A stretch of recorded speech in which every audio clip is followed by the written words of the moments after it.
Good morning. Welcome to the Select Gaming Committee. We are happy to be here on this October day and in the Capitol. Are we online, Karen? Thank you. Will you please call the roll? Yes, ma'am. For the Select Committee on Gaming, October 14th, Senator Craig. Here. Senator McCune. Excused, on his way. Representative Johnson. Present. Representative Webb. Here. Co-Chairman Kolb.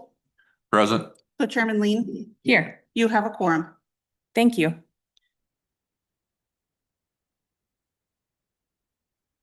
To get started this morning, we'll look at the approval of the minutes from the prior meeting. Is there a motion on the floor? I make the motion to approve the minutes for our meeting. There is a motion and a second to approve the minutes. All in favor, say aye. Aye. All opposed? Those minutes have been adopted.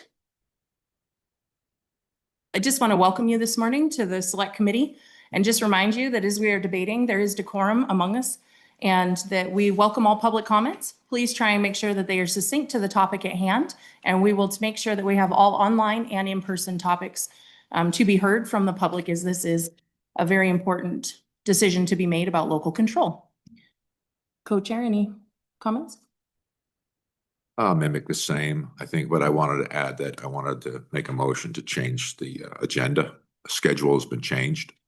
It's been moved around a bit to maybe reflect a realization of priority and time constraints.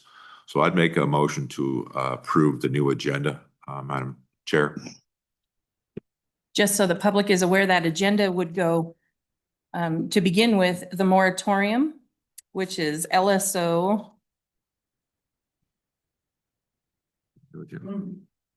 26 LSO 152, and then to move to 26 LSO 145, and then to 26 LSO 168.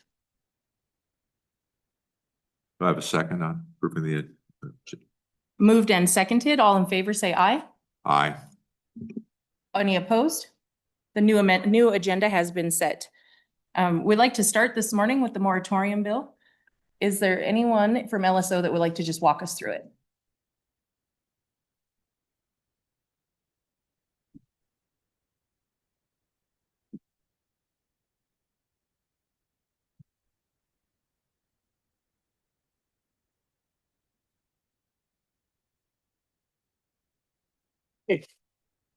Good morning, members of the committee. I'm Tamara Revley, staff with LSO Legislative Council and staff to this meeting.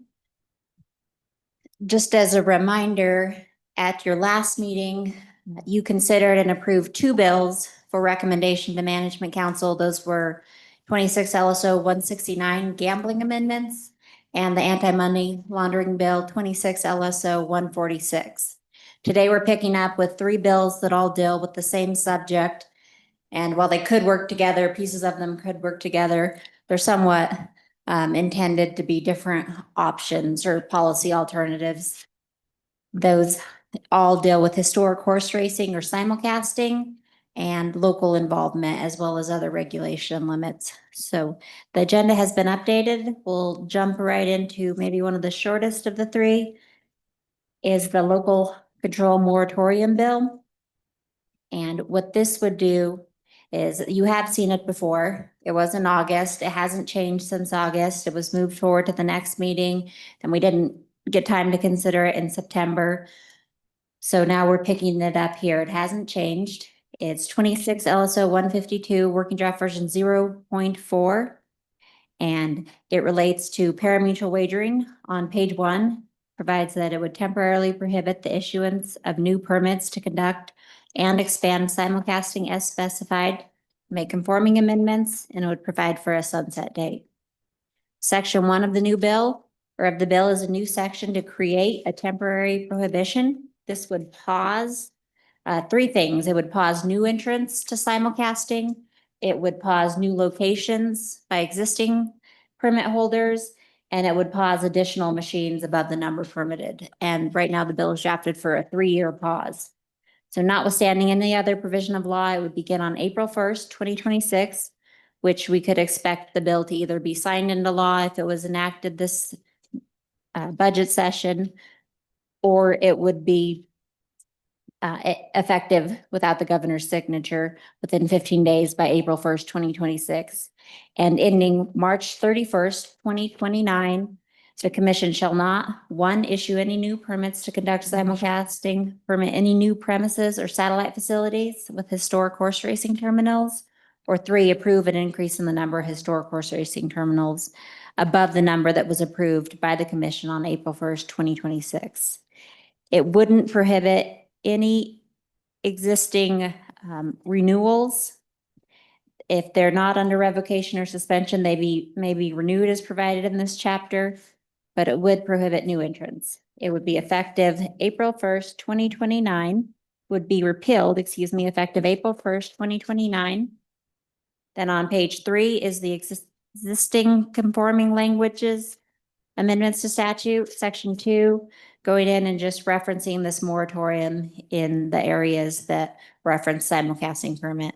The first one is on page 3 within 1125-104E to make a reference back to subject to the moratorium. The commission may authorize permits. Similarly, on page 4, add that conforming language, and on page 5. Then your effective date is just effective immediately on the end of page 6. Thank you. Any questions, committee? Representative Johnson. Thank you, Chairman Lean. Thank you, Tamara, for all the work you've done here. I have one concern on page 2, and I think it would adversely affect one entity more adversely than the rest of them, and that is Cowboy Racing. They have not yet have any machines out there. They're not in any capacity. They have the ability to open up. This would adversely affect them. They would you might as well just shut them down. How is that I'm just saying, how does that affects one entity and not the other fairly? Madam Chair. Thanks for the question, Representative Johnson. That's right. All entities that don't currently have a license as of April 1st, 2026 would not be able to get a permit for 3 years. So that would pause their operations, and specifically this entity that has not yet, or we don't know what will happen by April 1st, 2026, but if they don't have a license authorized by then. One thing you could do is if you were interested in amending the bill to address entities that have applied but not yet been approved, that might give some more time. If an entity was thinking of going forward, they were able to at least get their application in. That might buy some time. Otherwise, it's just, you could extend the date. Or you could try to redraft the bill to make it not just hit new entrants, to make it apply to everyone. You could pause all historic horse racing for 3 years. Paul? Thank you, Tamara. I would like the motion that we just table this until we do the other 2 bills, if that's an option. The motion. This up later. The motion to table is on the floor. It is non-debatable, and it does require a majority vote of the committee. All those in favor say aye. Aye. All those opposed, no. No. This does fail. We will continue to work the bill at this time. Any further questions for Ms. Tamara? No, just a point of order, I guess. I would like for Senator McEwen to be here. I think it's, he's not here quite yet. So if we ever have a motion to table like that, I'd like to hold it off until all of us are here, just to be fair to everybody on this task force. Thank you. Thank you, Co-Chair. Any further questions for Ms. Tamara from LSO? Seeing none. Director Laramendi, do you have any comments on this legislation? Thank you, Madam Chair. Members of the committee, Nick Laramendi, Executive Director, Wyoming Gaming Commission. I don't have any questions specific to this legislation. I'd certainly stand for any questions or help any way that I can. I do have one question for you, Director. In regards to the permitting applications, could you walk us through the timeline and just refresh our memories on the permitting process and what time of year that happens within the commission? Certainly. So the commission considers all of the annual permits and for either 1, 2, or 3 years at their annual fall meeting, which is held in November. To Representative Johnson's point, Cowboy Racing has received a live event permit for calendar year 2026. So this bill essentially, as written right now, would give them 4 months. It'd give them January, February, March to the 1st of April. So I guess 3 months to apply for any off-track wagering locations that they anticipated an opening for the next 3 years. Follow up, Mr. Director. How long does it take for the permitting process when they apply for new HHR machines? Say they apply on January 2nd, how long would that take to come about? Madam Chair, so it takes about 60 to 90 days for the commission to get all of the vetting done for every application. We ask that all OTB location applications be received 60 days, at least 60 days prior to a scheduled meeting, so the commission can get that vetted and done. Thank you. Committee, any questions for Director Larramendi? Co-Chair Cole? Thank you, Chairman. Director, specifically, could you give us, I guess, an update on what's currently going on the issue with grocery stores and the said changes that we've seen that I've heard from constituents? Can you tell us, I guess, the history about how we got here and how did you? I'm curious to know why we're allowing this when specifically I was here when this legislation was passed and say the last iteration when it was the allowing of machines and say truck stops. Okay. How did that turn into grocery stores? Can you tell me the logic and just could you inform the public and the task force here on how we got to where we're at today and the reasons why? Because it does have something to do in my mind about this moratorium and the stopping of this, frankly, because I find it alarming. So could you tell us just what has happened to get us to this point? Director? Madam Chair, Mr. Chair. So in relation to the skill games, Wyoming statute defines an establishment eligible for skill games as a single physical place of business that operates as a truck stop, smoke shop, or that is licensed or permitted to sell alcohol, liquor, or malt beverages. The way that grocery stores operate, there are several grocery stores that have a retail liquor license. Therefore, it gives them the ability to apply for skill games. And in the statute for skill games specifically, the commission is very limited for reasons for denial. And if they check the boxes and they don't have criminal histories and they meet the definition of a liquor licensed establishment, the commission shall issue them a license. Now, with that being said, the way that they issue liquor licenses, it is for an entire address. Years ago, a liquor license used to be issued for a 300 square foot section in the northeast corner of the building. And if that was still the case, the commission could force them to put them in that section of the building because that's licensed as the liquor license. But now the liquor license gives the address of 123 Anywhere Street, and that whole building is now game. So the commission has rules in place that require they have walls around them and restrict entry to those. But currently the commission doesn't have the authority to tell them where in the establishment they have to put those games. As long as they meet the statutory definition of an establishment and they have the walls to restrict entry, the commission doesn't have a lot of grounds to deny that. Follow up. Follow up? So in that regard, the legislative intent, let's go back to what the legislative intent was. Because I always assumed, and this is the reason why I've had a big blow up about legislative intent and rules promulgated by said, could be any agent, any group, that it was never discussed for those machines to be in said grocery stores, right? I think at the best case scenario would be the liquor side of the said store, but you're right. So you're using the liquor license issue, it being the whole premises, that would mean that they could put the machines anywhere on said premises. And that's how we got here. So I guess, how do you square that with never being discussed legislatively as allowing these machines to be in said grocery store? I mean, this is very unique, right? In such that we're talking about gaming activities.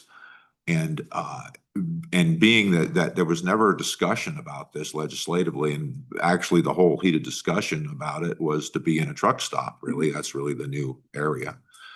So was there any consideration given to the deference of the issue, being it was never discussed legislatively? I don't care about liquor licenses, right? I mean, I just think this is so unique, Director, that I think it needed to be with more specificity, that we were directing you guys, or, you know, to craft rules that would allow you to do that. So I guess does the same hold true? I guess answer that. Could you answer that question? I mean, was there any deference given to the legislative intent? Madam Chair, Mr. Chair, so there was a lot of discussion about this, and I personally was trying very hard to not allow this to happen. Unfortunately, the legal minds and the lawyers that work with our agency felt that the way that the law is written, we don't have the standing to deny that or force that to happen. So if they meet the qualifications and the definitions as written, that's what we have to do. Follow-up? Yeah, just thank you, Director, for being straightforward and blunt, because we need to work together and we need to give you the tools you need in order to exercise, you know, what you think is the best interest of our state in your case. And this sounds like we've just got another giant hole. And personally, I don't like it. I don't like it at all. I don't like this expansion. I think it goes beyond what we had talked about legislatively, and only because I've been around long enough that we talked about it. And here we sit. So what would be your thoughts on a moratorium on any expansion of skill games to stop this from happening any further, and to just put a halt to it until we have a chance to address this as just another avenue of where we have no control? I mean, what do you think about putting it into this bill draft for a moratorium? Because the way I read it, I don't really see it being in there, but I could be wrong about that. We haven't had an LSO comment, but what are your thoughts about a moratorium on any more expansion for anything? Just stop you from issuing any more licenses until we have more clear legislative guidance that we can give you legislatively, if that happens through the process. What's your opinion? Director? Madam Chair, Mr. Chair, I don't think the commission has any issues with a moratorium across the board until we can get these things lined out. You know, with the skill games, the grocery stores is a concern. Another one that we've had for a while that we've seen try to get finagled is smoke shops. You know, we have these vape shops that are all over the place that have Delta 8 and Delta 9 and a mix of tobacco products, and that's a smoke shop. And it's very difficult the way the statute's written, because 50% or more has to be from nicotine sales, and going through books and trying to ascertain if 50% of their sales is in fact from one product versus another product is difficult. So as I said, I don't think the commission would have any heartburn with a moratorium across the board. Ms. Tamra, is it possible to add a moratorium for skills games to this legislation? Thank you, Madam Chair. Yes, this legislation can be amended on the topic of parimutuel wagering and gaming generally, I suppose, to make it broad enough to be one subject. We don't have any issues with changing the title because the bill is not yet introduced, so we can rewrite the title to become whatever the committee wishes it to be. We just need to stick it to that one subject, and I think that could be incorporated as gaming generally. Thank you. Further questions for the director? Further questions for LSO? We'd like to welcome Senator McEwen. Thank you for joining us today. Please mark him as attending. Any public comment on the moratorium bill? Please come forward and fill the seats.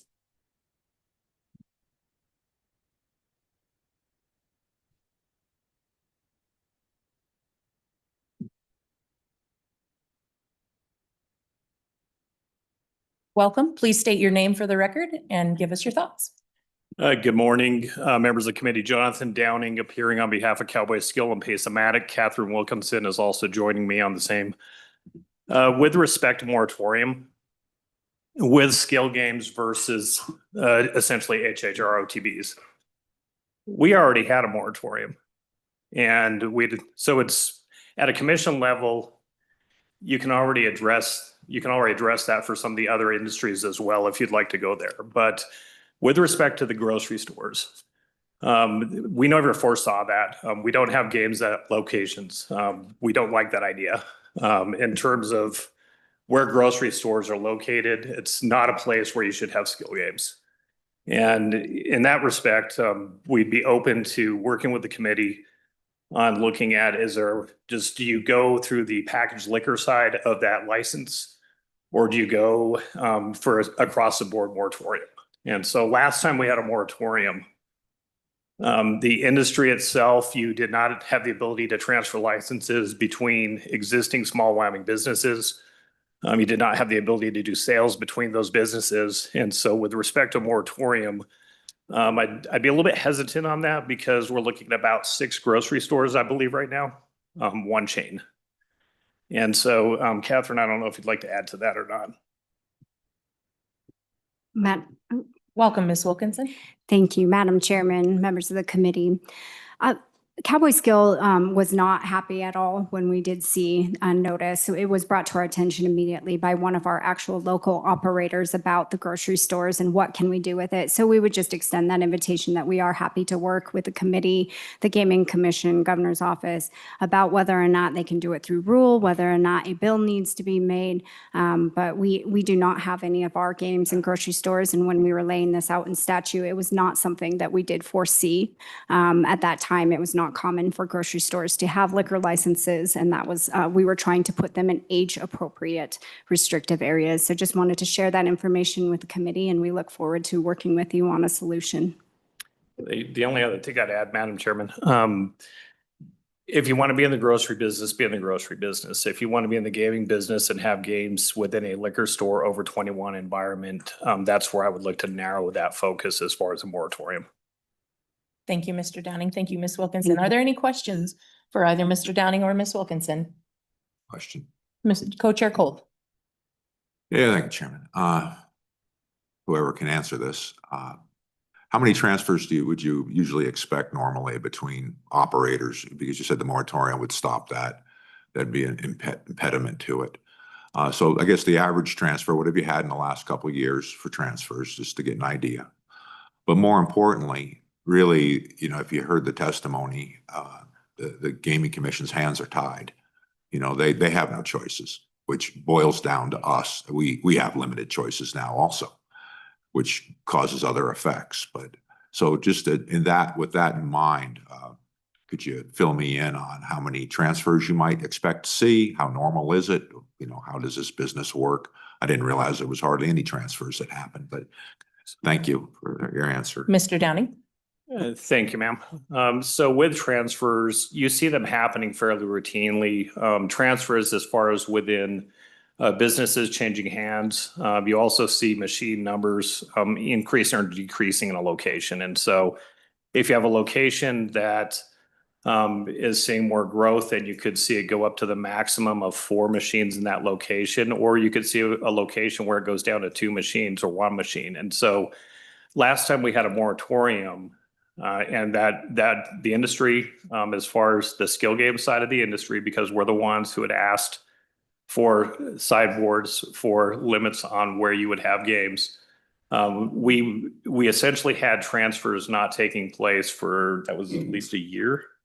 And so in that time period, if you had and now currently, if you have a change of ownership, you also see that in those situations where you would not be able to do that transfer was the direction that we had received from the commission at that time with that commission staff and their legal counsel. And so you would essentially put a stop to any additional movements of machines, increases or decreases. For our industry, you've got about, I'd say as far as on that end, just going through our members and companies in that respect, you're at least at a monthly basis, I know you're having transfers taking place. Thank you. Follow up? No, thank you for your answer. Thank you. Any further questions? I do have one for you. When you're applying for a permitting or an expansion of a site or a decrease of a site with the Gaming Commission, does that happen all year round or within a specific time frame of the year? Madam Chairman, no, we just work with the Gaming Commission. It occurs as it arises usually. Thank you. And Madam Chair, you also do have, within that process, you do have some annual renewals that take place that are always due. And in that respect, you're having those locations as well as the companies that are certifying those locations under penalty of perjury, making sure that their background checks are taking place and all the securities that have been put in place over the last several years on those games. Thank you, Mr. Downing. Thank you, Ms. Wilkinson. Thank you. Is there further public comment on the moratorium bill? Is there any online? Okay, we'll go within the room. Welcome.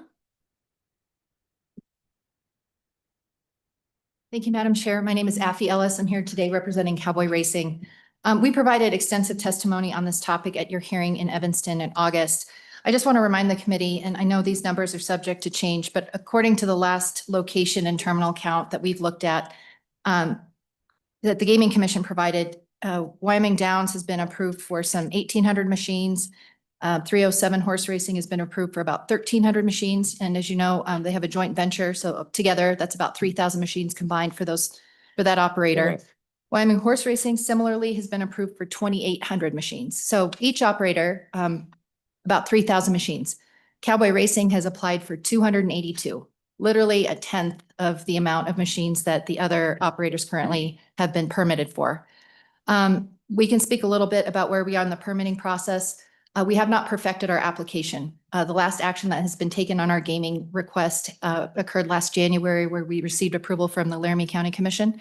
But because of the track construction delays that occurred with that, we've made the commitment that we will not turn on a machine until we know we can do the 16 race days. And so that will be in 2026. So the moratorium, simply, Madam Chairman, really just disproportionately affects us as an operator. Cowboy Racing built Thunder Plains track in reliance on the ability to have a revenue source to pay for its investment. And so, this disproportionate moratorium, we can't support it. And, just kind of listening to some of the discussion on the skill-based amusement games, I just want to highlight that I think some of this issues with skill games have been looked at in previous sessions. There was a bill that never made it out of the JAC last year, but I think that there are issues about establishments and things like that. And I would just urge the committee to really be thoughtful and study those issues before, just taking the decisive action to issue moratorium. So, Mr. Edwards, I don't know if you have anything further you'd like to add, but I just wanted to highlight those numbers for you again. Thank you, Ms. Ellis. Mr. Edwards? Madam Chair, I think Affie summed it up pretty well. I think a moratorium at this point would seek to destroy the original intent of the legislation, which is to support horse racing. That's what we're building out east. And I think this committee would realize that a moratorium would halt that progress and squander that opportunity for the state. So I respectfully encourage you not to support a moratorium. Thank you. Thank you, Mr. Edwards. Any committee, any questions? Representative Johnson. Thank you, Chairman Lean. Mr. Edwards, if we were to give you, would you be able to have more machines, bring your total up closer to what the other operators have? Would you be able to do that? Would that help you instead of limiting you to your current number of machines? Madam Chair, Mr. Edwards. Representative Johnson, our business plan was never to reach the numbers that have been approved by our competitors, but yes, absolutely. We need the ability to create a revenue stream to support our horse racing. Follow up. So just to level the playing field and allow you the same advantages that the other operators have, how would we do that? I mean, I would like to hear your comments on that. I don't know how to get to that point. Madam Chair, Edwards. Representative Johnson, if I were to offer a solution for stifling the growth of machines across the state, I would suggest a cap, a number that is applied equally across the board to all the operators. I think that would be fair. That would allow us to establish the revenue stream and a number that you guys would decide appropriate. And again, to support the horse racing, the track that we're building in this county. So that would be my suggestion. Thank you. Thank you. Further questions? Seeing none, thank you very much for your comments today. We'll move to online. Mr. Hancock, can you hear us? Yes, ma'am, I can. Please introduce yourself to the committee. Thank and give you. us your remarks. Thank you, Madam Chair, members of the committee. My name is Tim Hancock. I am the mayor of the city of Riverton, and I appreciate you taking the time to listen to me today. I will say, first off, whether it's a moratorium or what the answer is, I really want to speak to what was brought up earlier, which is the issue of these gaming machines in grocery stores. I live and work in Riverton, and I tend to shop at our local Smith's grocery store, and was very surprised to see a sign outside that said gaming now available. I was more surprised to walk in and then to see that we have games there available, and they're just right when you walk in. I know that some of the discussion initially was we want to have this in age-restricted locations. It's not an age-restricted location. It's accessible to anyone walking in from any entrance. The machines are right next to where you have the liquor store, but they are, like I said, just right when you walk in. They have temporary kind of walls, if you can call them that, something that I don't even think reaches 6 feet probably, so that if you have a child or anyone that's walking through after they've checked out, they can see exactly what's going over there, could walk over there. There is likely signage there. I don't recall it offhand if it's there or how obvious it is. You know, don't be going here unless you're a certain age.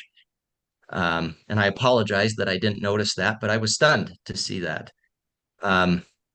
I guess what I would say is, to me, whether it's a moratorium or what it is, that the answer is, at least for now, is to stop it from occurring at grocery stores. I would note that this store is right near an area where we had some requests to transfer a liquor license over to right near there. There was a liquor license that was down on Federal. This is on Main Street, more on the west side of town. And when that happened, people came out in droves to object to the idea of the liquor license being transferred to another location. And I feel like the answer for this, whether it's a moratorium right now and then considering other things later, would be to have it be a situation where the public can actually chime in and say, we have an objection to this. So we're not in a situation where, unbeknownst to me, unbeknownst to members of the public, unbeknownst to any of my staff, we walk into a local grocery store and just there, accessible to anyone, is gaming machines. So that's my concern. I really appreciate the committee member who brought that up earlier, and just wanted to note we are one of those communities that have that going on. And I feel like if it were something that our community could chime in on, they would probably have chimed in and said they don't want it. Thank you, Mr. Hancock, for your remarks. Committee, any questions for Mr. Hancock? I do have one for you. In the public comment process that the Wyoming Gaming Commission has with their applications, were you made aware and able to comment on these skills games?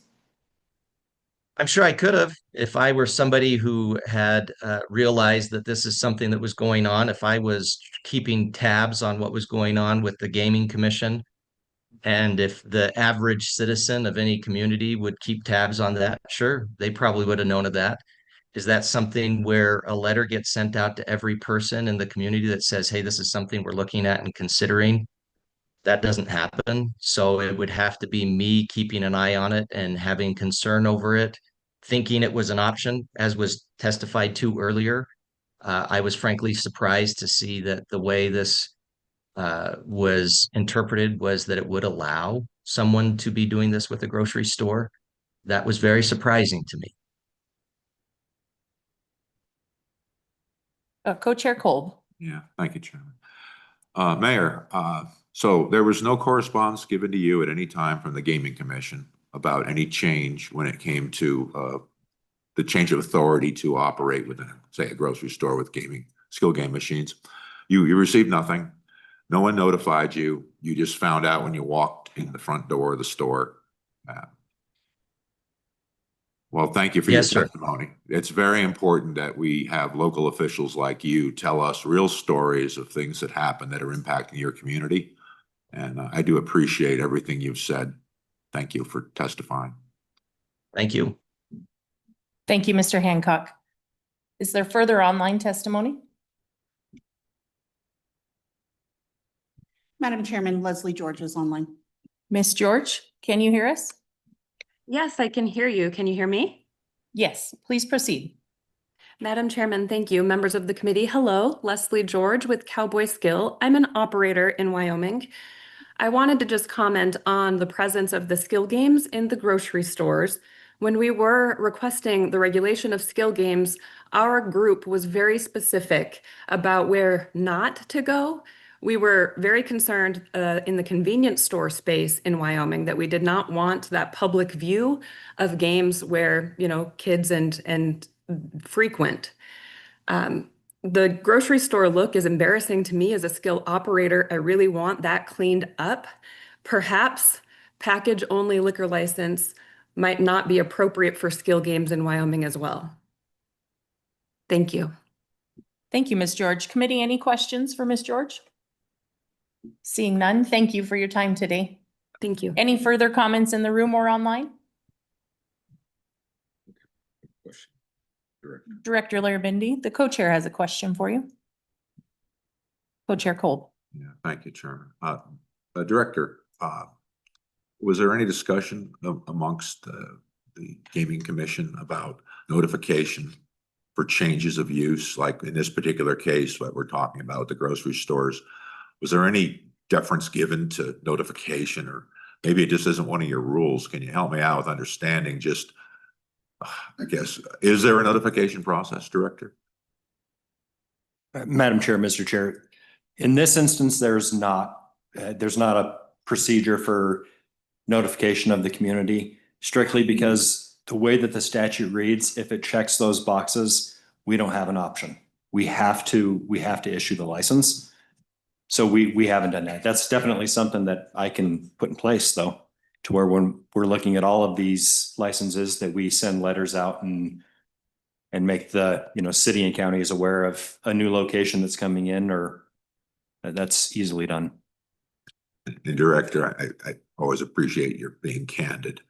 And this is no reflection on you personally, but as a group trying to understand what the Gaming Commission has done and why they do what they do. And if you could do that, I think we could probably poll the task force here, but I don't think anyone's opposed to you sending out notice, because you can't go wrong by sending out notice. And if that's something you can do, I certainly think it's a good idea. And there's a comment. Thank you.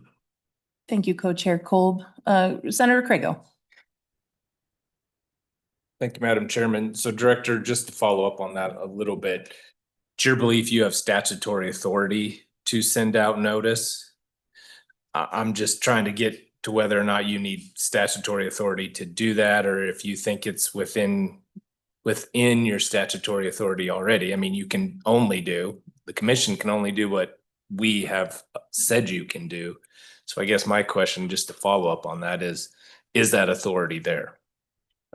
Madam Chair, Senator Craig, I believe it is there. I think the commission can always notify the public of happenings and things that are going on. Again, in this instance, notification of the public or even an, objection from the public may not ultimately change what the commission has to do as far as granting a license or issuing a license. Follow up. So, Director, then if you think you have the authority, just taking this a step further, you obviously knew, I mean, when this application comes in to stick these in a grocery store, you knew we would be sitting here today talking about this. So why not give the notice then if you have the statutory authority to do so? Madam Correct. Chair, Senator Craig, Like I said earlier, that wasn't in our policy or in our procedures before for skill games. You know, on the HHR side, we do those public notices for these larger locations, but that's something that I can make happen effective immediately. Thank you, Director. Representative Johnson. Thank you, Chairman Lee. Director Randy, I would like to ask you, what is the significance of April 1st, 2026? I mean, I was a general contractor. I know things do go wrong and, you know, weather related supply issues, anything can go wrong. If Cowboy Racing cannot meet this deadline, they're just out of the water. They're done, right? So tell me the significance of that April 1st. Director. Madam Chair, Representative Johnson, I don't think I can answer that question. I didn't give that date for the bill draft. So we Follow up. so we could give them another year? Wouldn't make any difference? Madam Chair, Correct. Representative Johnson, that would be a policy decision for you all to make. Thank you. Senator McEwen. Thank you, Madam Chairman. Just a real quick question. We brought up liquor licenses. And the idea was batted around that only, or not just packaged liquor. But how many liquor licenses are full liquor licenses that sell packaged liquor and have the capability to serve other liquor? And how do you separate those out? Thank you, Correct. Madam Chairman. Director. Madam Chair, Senator McEwen, I'm not sure I understand your question. There's about 3,000 plus liquor licenses issued in the state, whether that be for clubs and full retail, bar and grill, wineries, breweries. But the way that the statute reads for establishment, it covers all of them, including manufacturers. So if you look at the statute, if you had a manufacturer's license, if you were a distillery, a private distillery somewhere that wasn't even open to the public, you would qualify to put skill games in your distillery. But again, like I said, the way that it's worked out, it basically any liquor license, any liquor license grants you the ability to apply for skill games. And as long as you meet the background requirements, you don't have any convictions for, you know, felony assaults or thefts or anything like that, you shall be granted a license by the commission. Follow up. Thank you, Director, for that answer. Any further questions from the committee for the Director? I do have one for you. When it comes to skills-based games, it's my understanding there's approximately 300 locations around the state that currently have those machines. If we're looking at any liquor license being able to have skills-based games and that expands to 3,000, what kind of employment problems does that cause for the commission to be able to effectively do your job? Madam Chair, correct. So we currently have 306 active locations. There are roughly 3,000 liquor licenses that the way that the statute is currently written, all 3,000 of them are eligible to apply for skill games. If they were to all apply, staffing wise, it would be very, very difficult for us to be in the field and check 3,000. I mean, we have 4 guys that are on the road 7 days a week, checking roughly 350 locations between HHR and skill games. That would be a 100% increase. Actually, that'd be 1,000% increase. So it would be very difficult without additional people to do that. One additional question I have for you, Director, is about the notification process of an HHR machine versus a skills machine. Could you just enlighten the committee on what that looks like and what the difference is currently? Madam Chair, so as I said earlier, you know, currently for the skill games, we never had a process to notify the communities of when a location was applying for skill games. It was 4 terminals, most likely in a bar. I will tell you quite candidly, in this instance, when this individual company applied for these games, I spoke to them personally and I told them this is a bad idea. That is not what this was intended to do. I don't like it any more than anybody else does, but the way that the statute's written, we didn't have much of a choice. With the HHR facilities, because they are, you know, much more advertised as a destination, as a facility that you go to game, the public notice with the communities it's much different. Currently with HHR, we send it to the city and counties that it's going in. We encourage them to post it on their, their social media pages to get public involvement in that. I don't have access to individual communities' pages, so I can't post it. But we definitely encourage that as often as we can. Thank you, Director. Senator Crago. Thank you, Madam Chairman. So Director, and I know this is a little off topic, but we've been talking about the skills games and right, the cat's out of the bag on the grocery store issue. A moratorium isn't gonna, it'll keep them from going any more grocery stores that happen to have a liquor license, but it's not gonna fix the problem that we have in Riverton today, right? And I'm just thinking, as a potential solution, could we just, whatever happens on moratorium, could we also look at a solution where those are only allowed, we specifically set out in statute that they go to age appropriate locations, right? They could not be placed anywhere where children, anyone under 21 can frequent. Would that solve that problem from the commission's point of view, from your point of view, or is there a better solution out there? I'm just thinking, because we may not get to it today, but while we have you here, this is something maybe one of us works on between now and in session as well. Director. Madam Chair, Senator Crago. So that one's kind of difficult because we have a lot of small communities that have, the local bar and grill that they have one or two little places that do allow underage kids to come in for lunch and everything else. And then they kind of convert to a bar in the evening. I guess one thought that you could do is to just narrow it down to where it's a liquor license holder that sells alcohol for consumption on the premises. And that's it, not packaged liquor. That would scratch out packaged liquor, and that would scratch out manufacturers of these like a distillery.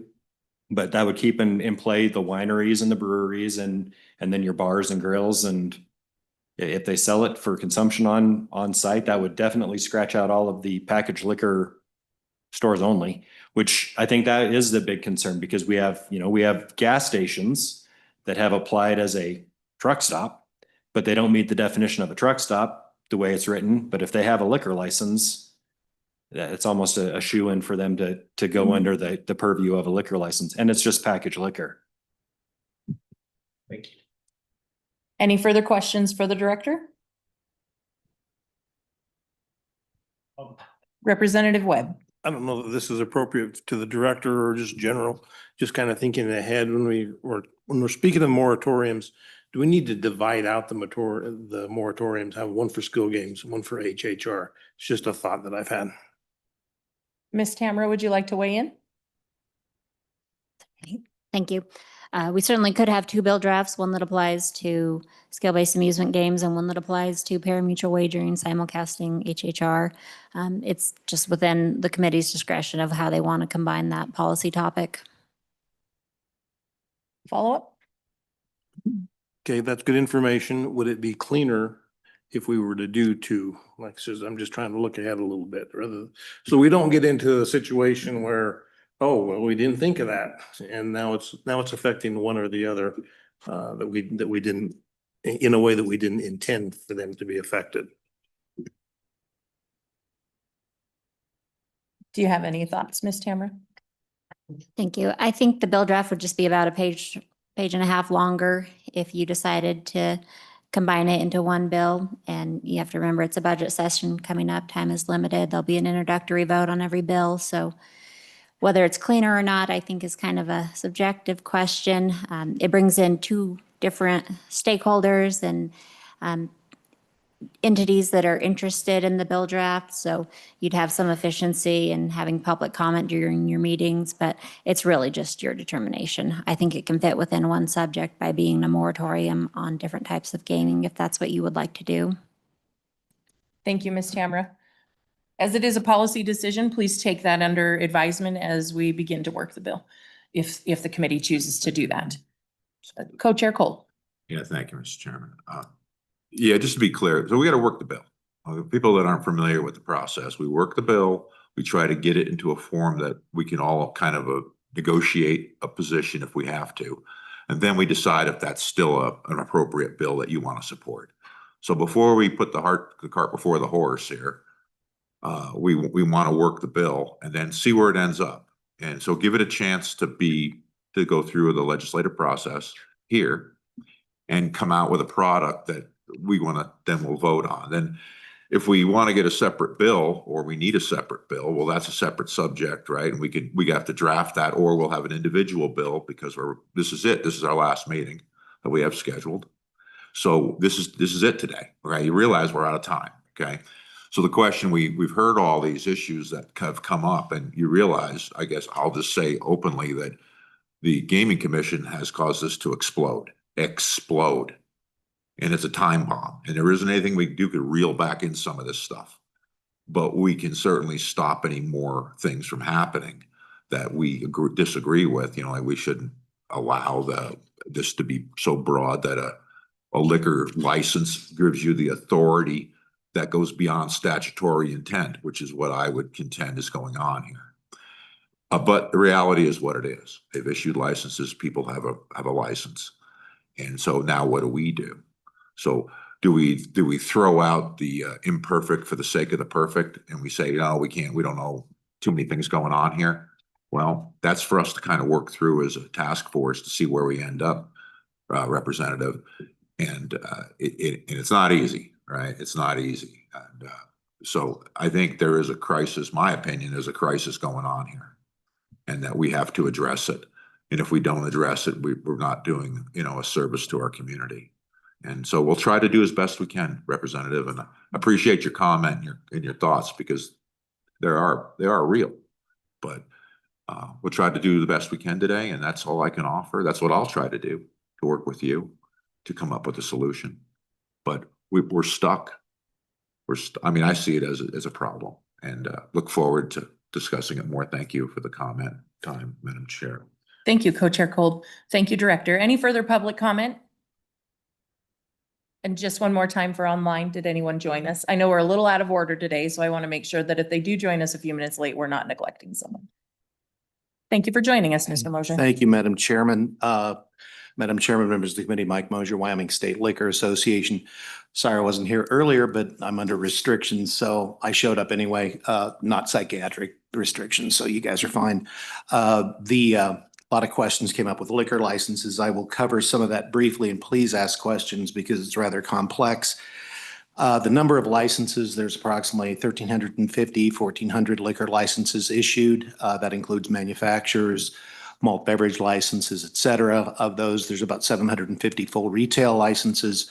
Of those licenses, there's some combinations of on and off premise. There's some purely on premise, like restaurants and stuff.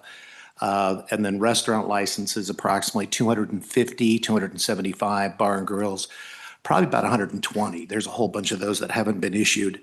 Mr. Laramendi was correct. We redid the law about 6 years ago and you remember the old days where you had your little dispensing room. And part of the reason we changed it was because Wyoming businesses, a lot of little towns, the only place to get a bite to eat is the local bar. And so we unrestricted that to the whole building. It used to be when I owned a bar that when I had a banquet in my banquet room, I used to have to take out a catering permit for my own property because it wasn't in the dispensing room. So that's why we made that change. Regarding skill games properly, now the number of licenses are actually, I just did an article on this newsletter, the number of licenses are actually dropping slightly because the industry is going through some tough times. I don't know whether anybody's seen it, but there was a Gallup poll done recently that shows that fewer Americans are drinking alcohol than any time since they started doing polling in the 30s. Gen Z doesn't drink. And so you're not looking at boom times for the liquor industry, which is why a moratorium would concern me. Because if you're opening a new business or buying a new business, it really restricts what you can and can't do as far as the viability of your own business.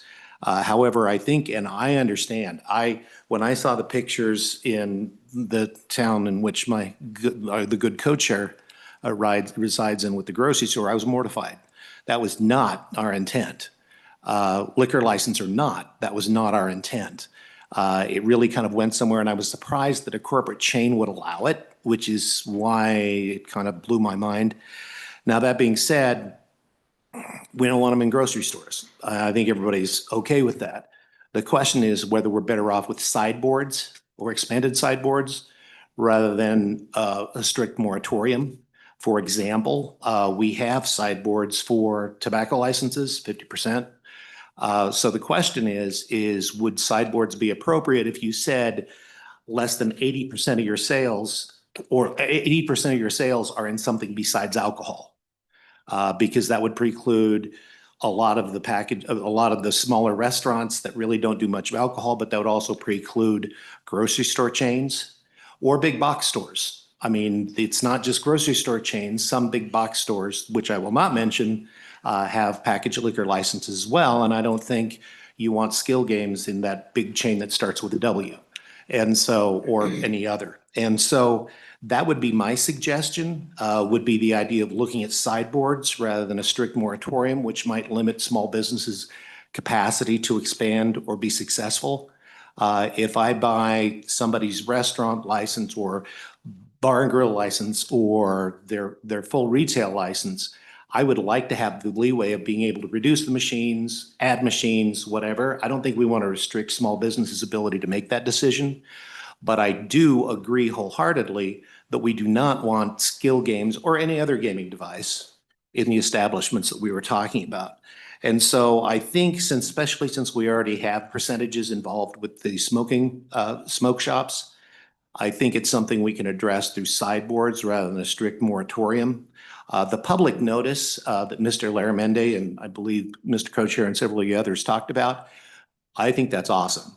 I think it's the right of the public to know. Even I consider 4 Skill Games in an establishment a very small thing. We're not HHRs. They're 4 machines tucked in a corner. But communities should have the ability to voice their concerns. It was brought up real quick about manufacturers having liquor licenses and being able to qualify. Those manufacturers, think of microbreweries. That's a manufacturer. So is a winery that has a wine shop. So I don't really see a concern with the manufacturers. If you're a small distillery that doesn't have a tasting room, you're not going to want to put in Skill Games anyway. So I don't see a problem with the type of liquor license. What I would address is what kind of business do you run? Packaged liquor stores, and I'm sorry if I'm going too long, tell me just to shut up. Packaged liquor stores, many Wyoming businesses do a split. We're kind of weird in that case because most states have a separate on-premise license and off-premise license. We have the full retail, which is sort of like one license fits them all. And so if you start getting into packaged liquor versus not packaged liquor, there's enough hybrids out there that would be difficult. But I would venture to guess most of them do, and I'm just throwing this out, 80% of their business in alcohol or other things. So I don't know, and the wise minds in LSO might know how to craft this better than I, to be able to carve out, to make it so a big box store or grocery store can't have these machines because their primary business is not hospitality, it's retail. And so maybe there's a carve out involving that. So in summary, I don't want to close the door on small businesses that are changing their business model or somebody buying a business model, but I also don't want the propagation. Now, we talked about closing the barn door after the horse is out. Whether it's in rules or statute, if it says, if your primary business is retail, you can't have Skill Games, then they're going to need to pull them out. Unless you grandfather them, and I really don't think you will. So that's what I would look at is perhaps the delineation between retail operations in other things besides alcohol and food and hospitality and big box retail, including grocery stores. So thank you for humoring me, Madam Chairman, and I'll be happy to take any questions. Thank you, Mr. Mosier. Committee, any questions for Mr. Mosier? Co-Chair Cole. Yeah, thank you, Chairman. Mr. Mosier, good morning. And the question I have is, I mean, you talked a lot about transfers and holding up transfers being an issue. So if we were to exclude transfers and allow transfers to happen during a moratorium, would that solve a lot of your issues with this? Madam Chairman, Mr. Co-Chairman, it would solve some of them. On the other hand, for example, being a census year, we have new licenses that were created. And so you will have new businesses open. Almost all cities have bar and grill licenses available. If you open a new one, that would prevent that from happening. So I think it would be not as harmful because it would eliminate a lot of those transfers. But on the other hand, to be honest, most of the transfers we're seeing with full retail licenses are to big box stores or HHRs. There's not a whole lot of mom and pop full retails opening anymore just because of the difficulty of being in the industry right now. Thank you. Representative Johnson. Yeah, thank you. Mr. Moser, what if we limited them to exclude package stores? Some way have our language that package stores are not allowed to have these machines. And I mean, that would be the easiest way, I think, to do it, and still allow restaurants and servers that have open containers to have these machines, but not the packaged liquors. Is that a option? Madam Mr. Chairman, Mosher? Representative Johnson. Yes, as long as we make it so the hybrids are okay. If their only business is in packaged liquor, because I doubt the place being mentioned in Rock Springs is going to open a bar.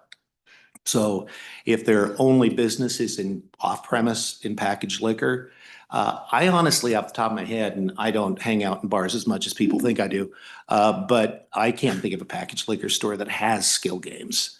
And so being able to do that moratorium would be a lot more cut and dried. But I'd make it so it's, if your only business is in off-premise sales, and like I said, whether it's in rules or statute, I think that might be an elegant solution. There might be a few exceptions, but you could grandfather those few exceptions. So excellent idea, I think. And I'm just talking off the top of my head. I haven't talked to the board. Yeah, I just scurried here. So, but I think it might be in the right direction. Thank you, Mr. Mosher. Any further questions? Co-Chair Cole. Yeah, Mr. Mosher, so you're pretty adept at writing amendments. What do you think about you trying to craft something as it applies to this bill? So we're talking about a moratorium bill. Is there anything you could come up with off the cuff during this discussion that would improve this bill to take care of this? It's a rather complex situation. And frankly, we're out of time and this is our last meeting, right?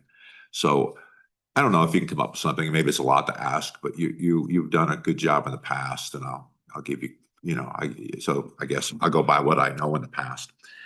If you could maybe come up with something, if it's possible, it would be helpful. And if not, I guess I appreciate you thinking about it.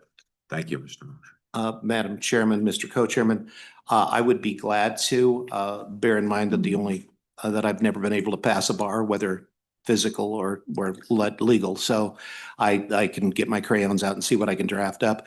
What I would tend to lean to, however, is instead of putting in the moratorium bill, is I would do a separate bill that would fit into the restrictions we currently have for skill games operations.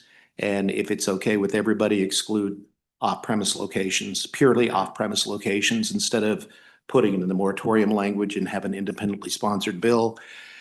I think it would get support from everybody in the industry, and it would be a lot simpler. It would basically, as I foresee it, be a one-liner that excludes purely off-premise operations.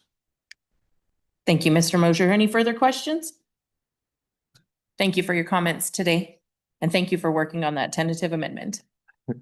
Thank you, Madam Chairman. Thank you, committee. Any further public comment? We will close public comment. Committee, any motions on the floor? Move the bill. Is there a second? There is a motion to move the bill and second it. Discussion, committee. Representative Johnson. Thank you, Chairman Lane. I have one real concern with this bill, and that's on page 2, line 8. It says new. There's only one new operator that this would affect.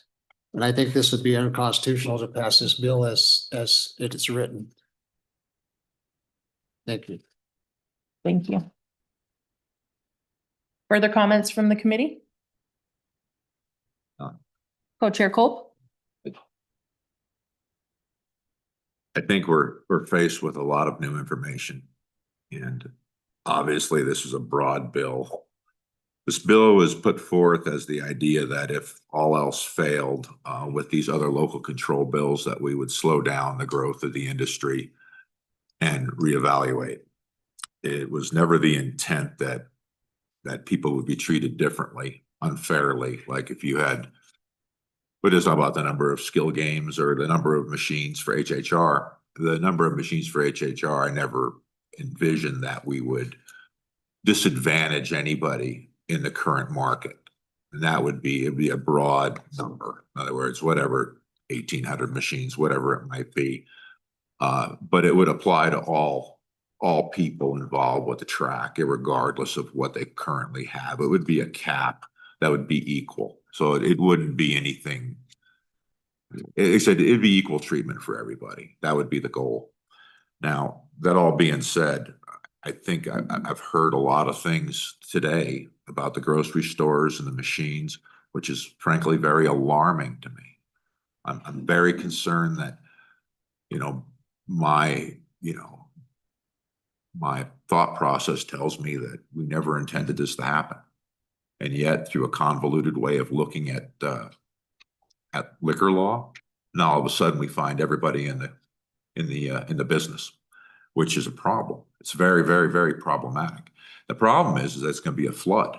It's going to be a flood of new applicants. And no matter what we do or when we do it, we're going to face that because they let the door open. And it's going to be, frankly, I see an upcoming catastrophe for the amount of machines going in or the ability for them to put them in and the applications that'll flood them, which I don't think the totality of this comprehended. It's big. And what do we do about it? This is our last meeting. Our choices are minimal. So I understand if the committee, the task force doesn't want to move anything forward because frankly, we're not ready. I mean, as much as I'd like to think we are, we're not. It's not, it's very imperfect. But this is a beginning point that has to go through, say, management council. Doesn't end here. This is just where it gets kicked off and it'll go through the process, House and Senate. It's going to be a tough year because it's a budget year. We're going to face issues with introduction. So I guess on that matter, I am torn on this bill because while we need it, we need something badly, we're out of time to get something done.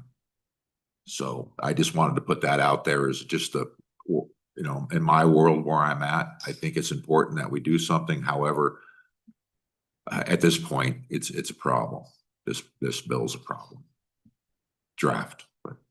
Thank you, Senator Kolb. Representative Johnson. I don't know how to suggest this, but we have until, well, actually, we can just run the meeting longer. I think we should push this aside, see if LSO and Tamara can work a miracle on it and Will that be a motion to table then? Until the other two bills are yeah, worked. we can make a motion. You can make a motion to table.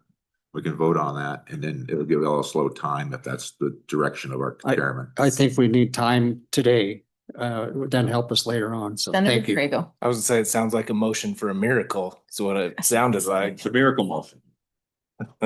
Well, I would just like to offer a few comments on the bill. I do recognize that we have the abundance of liquor licenses within the state and that we also have a number of those within convenience stores. And as much as our folks are not happy about the grocery stores, could you only imagine if every time they pump gas or pick up a hot dog that they're now faced with these machines, how angry they might be. I also recognize that we are up against some staffing concerns within the commission office, just with the growth of HHR and skills games and all that they're regulating. We have some great volunteers that come forward and help the commission out, sitting on the board for gaming. But they also are bound by the rules and the statutes which we put forth. I want to make reference to the commission and ask that Director Laramendi begin to work the process to amend the notification for skills games to match HHR machines. For this committee, I recommend that we take up Senator Johnson's motion and hold this bill until we've heard the other two bills and that we have the opportunity to evaluate all three of them at the same time for a vote. motion is non-debatable, isn't it, for tabling? So that should have stopped it right there. And then we should have just voted on it. Voted. Yeah, that's, I think. But So all in favor of the vote, all in favor of the table until the end of the day for this committee, say aye. aye. Aye. Aye. And those opposed? We'll hold this bill over till the end. Our next piece of legislation to review will be 26 LSO 145, local approval for simulcasting.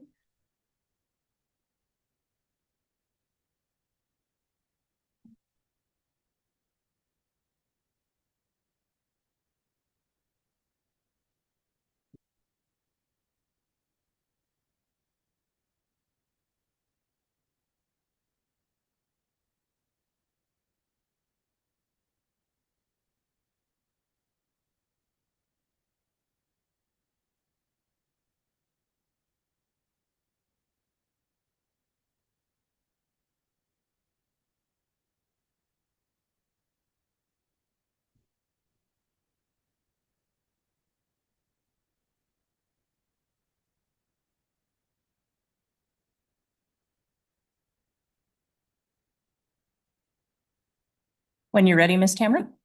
Thank you, Madam Chairman. So you should have in front of you 26 LSO 145 working draft 0.6. This bill draft was brought to you since the beginning of this interim, and the committee last reviewed it at its August meeting. At that time, the committee directed that LSO work with stakeholders and specifically local governmental stakeholders to revise it and bring it back. And so that was brought to you for your September meeting. Then, of course, the committee ran out of time, and so you're now seeing it again. This is the same version you had in your packet at the September meeting. It hasn't been amended. And this bill generally builds on the concept of regulating historic horse racing or simulcasting, similar to the way alcohol liquor licenses are regulated, and that there's local approval. Instead of having local licensing, this bill leaves licensing with the state, with the Wyoming Gaming Commission, but just expands on that aspect of local approval being a part of the process. And it brings in cities and towns, which currently do not have a formal role in the process under statute. So jumping right into the bill, you see a new section 1, creating 1125-210.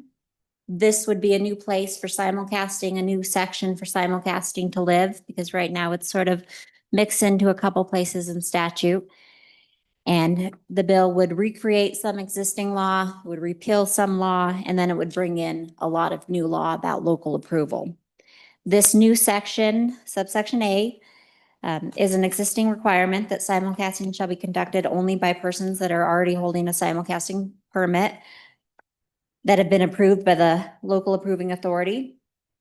And local approving authority is the term that's going to apply to cities, towns, or counties, depending on where the historic horse racing is proposed to take place. So this bill draft does not affect skills-based amusement games at all. It's just limited to parimutuel wagering and just simulcasting. The subsection B is existing guidance to the commission to promulgate rules. Subsection C is generally existing statute that says that simulcasting permits should be issued in the same manner that other parimutuel event permits are issued, so horse racing, rodeo events, et cetera, except as provided within this bill draft. Subsection D is provides that simulcasting permits issued or renewed by the commission shall be subject to the following. On page 3, paragraph I, is that it's conducted within the corporate limits of any city or town. The permit or renewal shall be subject to the approval by the governing body of that city or town, subject to paragraph 3.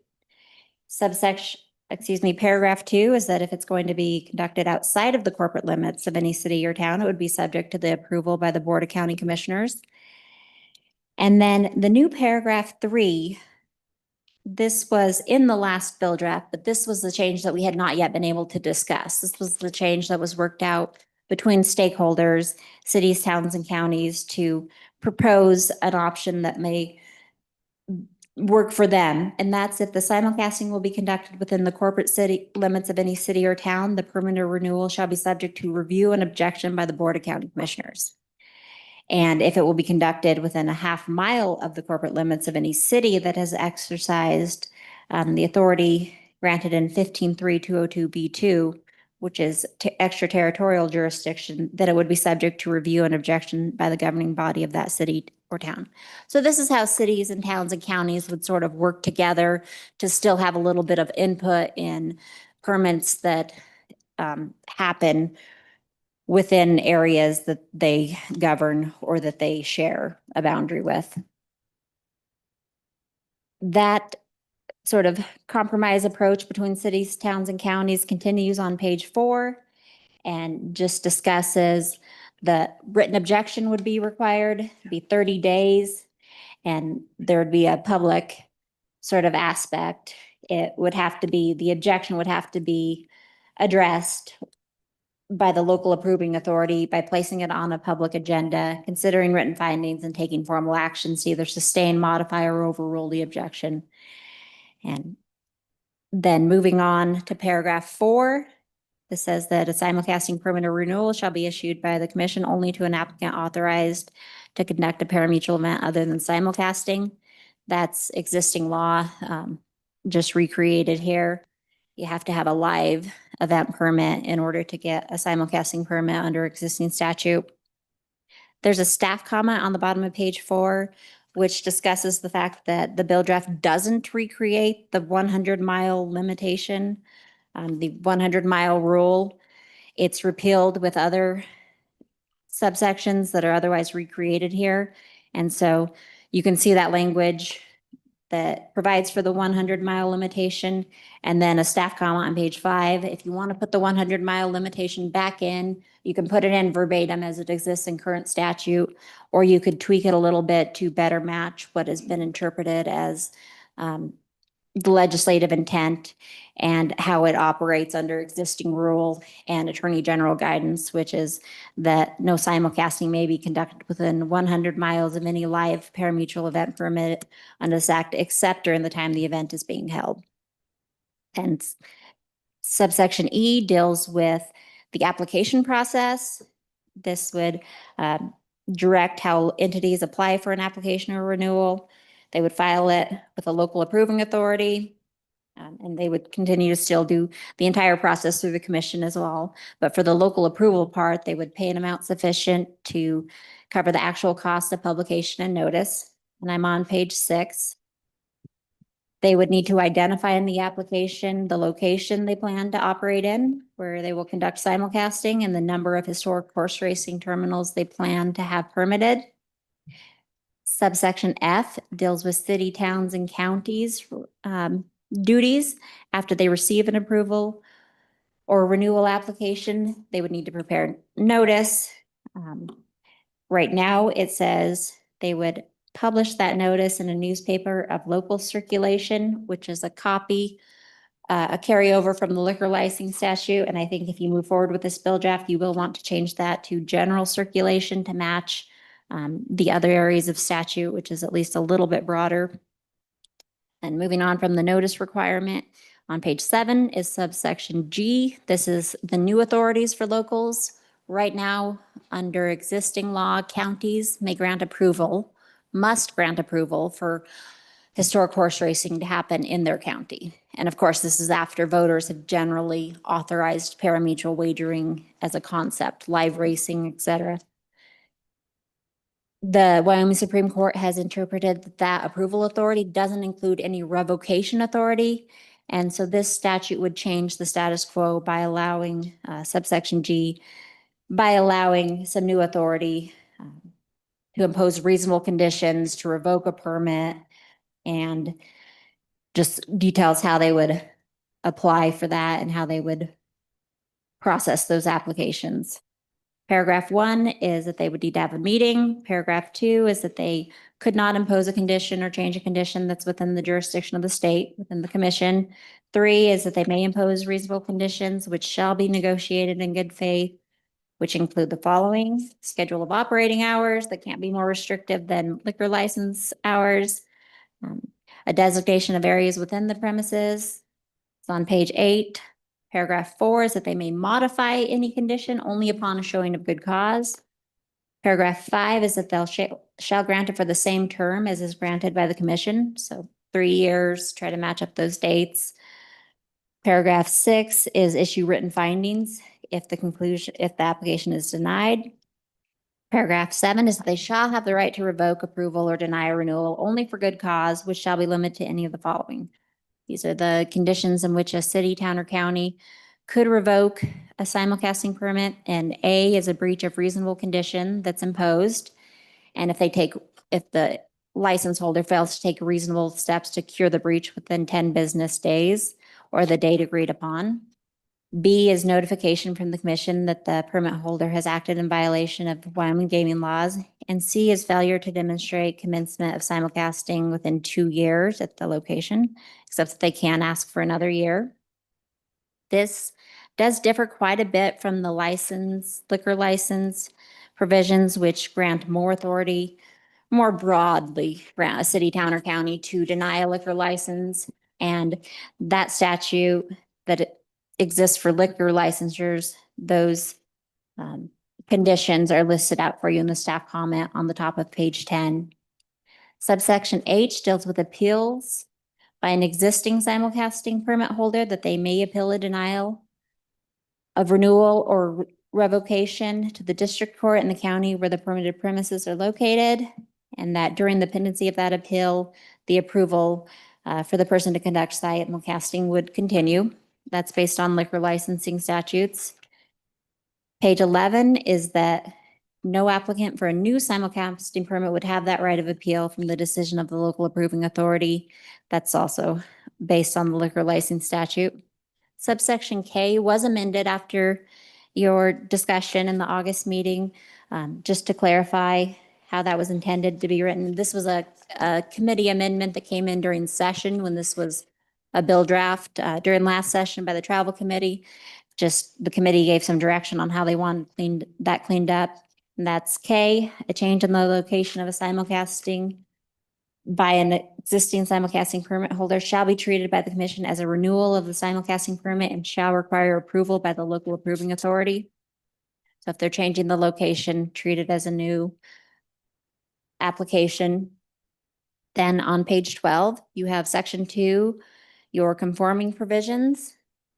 There are 2 new definitions of local approving authority and local authority to allow us to use the term whenever we're referencing a city, town, or county as applicable, depending on where the simulcasting will be conducted.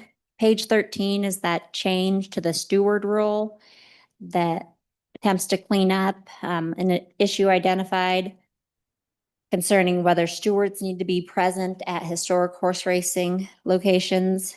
And so that would add that the commission may delegate authority to enforce rules of commission in this act to 3 stewards at each live parimutuel event.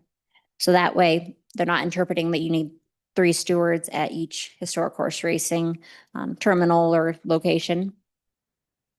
The change on page 13 is conforming existing statute where the Board of County Commissioners must approve a parimutuel permit.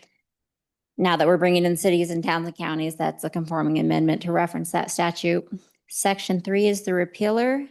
This goes into the definitions section within 1125-102 where simulcasting is defined, and it recreates this part repeals provisions that are otherwise recreated or not at all recreated in statute. So that on page 15, subsection A is recreated in this act. So that's not actually repealed. It's just removed from the definitions and moved to the new section 210. Subsection B is replaced with the city, town, or county authority. Subsection C is that 100-mile rule, and that is absolutely repealed in this bill draft and not recreated. And then subsection D is recreated, and that's the authority to promulgate rules.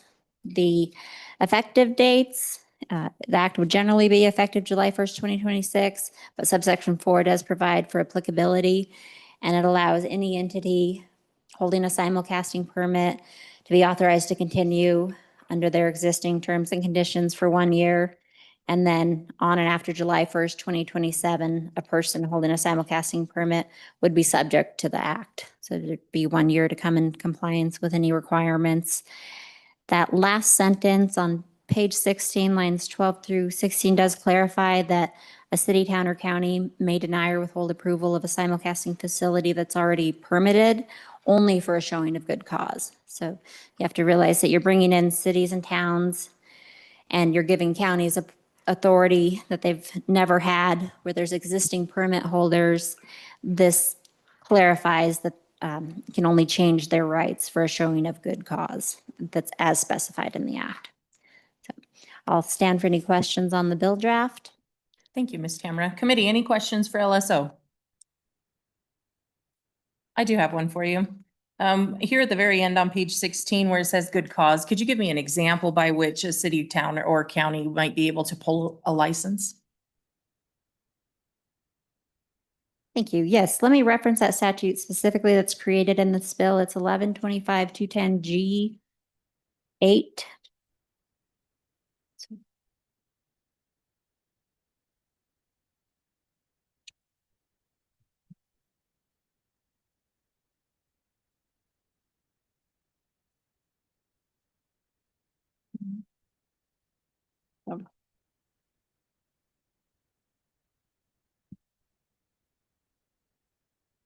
So that raises a good technical correction as I sit here and look at it.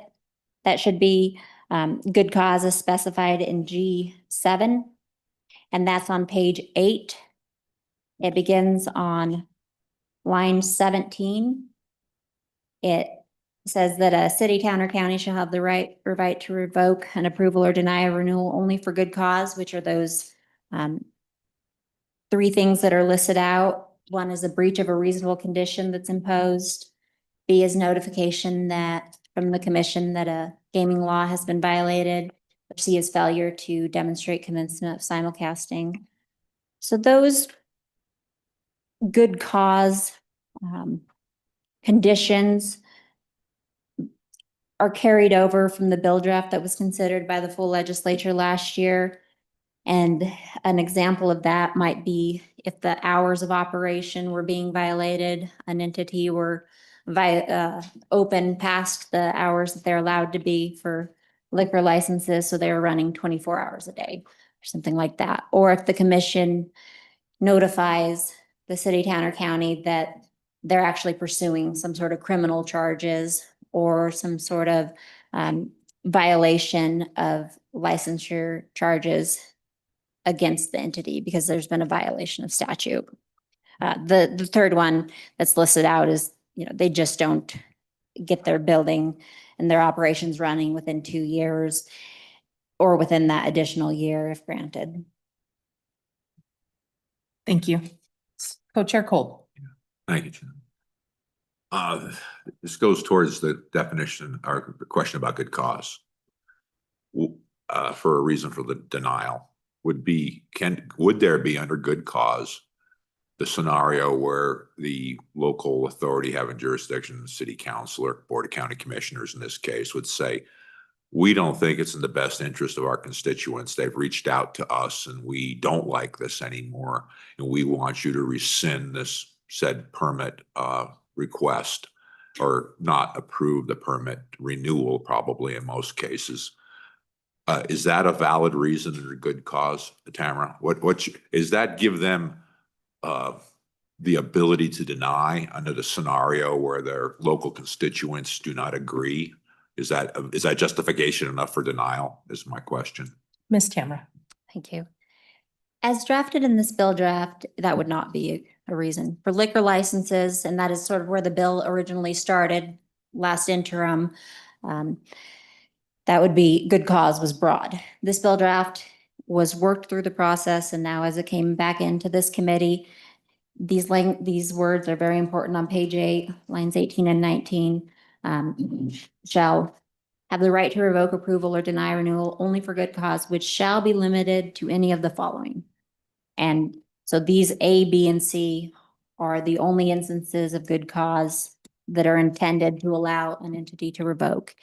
And they're very specific. And I don't think that just a desire by the constituents that it's not in the best interest of the city, town, or county would be broad enough to cover that. You can see the standard for liquor licenses within the staff comment on page 10, which it's broad. It says the desires of the residents of the county, city, or town will not be met or satisfied or the welfare of the people residing in the vicinity of the proposed license or permit shall be adversely and seriously affected. That's a reason cities, towns, and counties can deny a liquor license. That is not good cause under this bill draft to revoke or deny a renewal. Follow-up?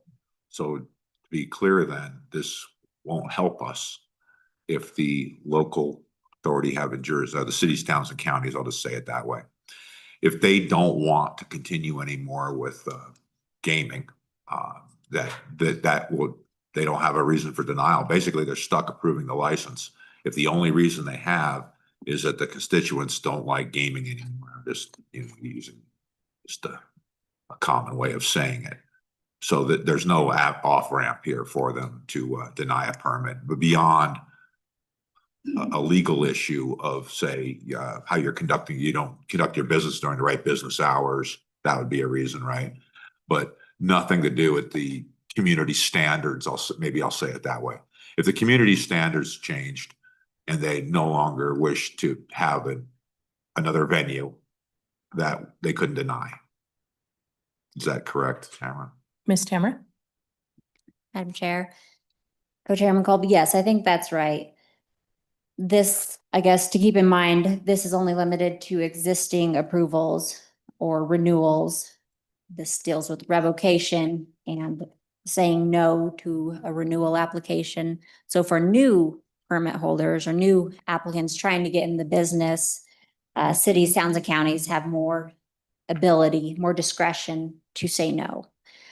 For existing permit holders, the reasons of good cause were debated and amended, and where they've ended up is exactly as you categorize them. Thank you. Committee, any further questions? Representative Johnson. Thank you, Chairman Lean. Thank you, Tamara, for your insight into this. On page 9, line 12C, failure to demonstrate commencement of simulcasting at permitted location within 2 years. And you go on. Doesn't that single out one entity over another? How does that affect everybody involved in simulcasting? I think it specifies one disadvantaged over the others. Ms. Tamara?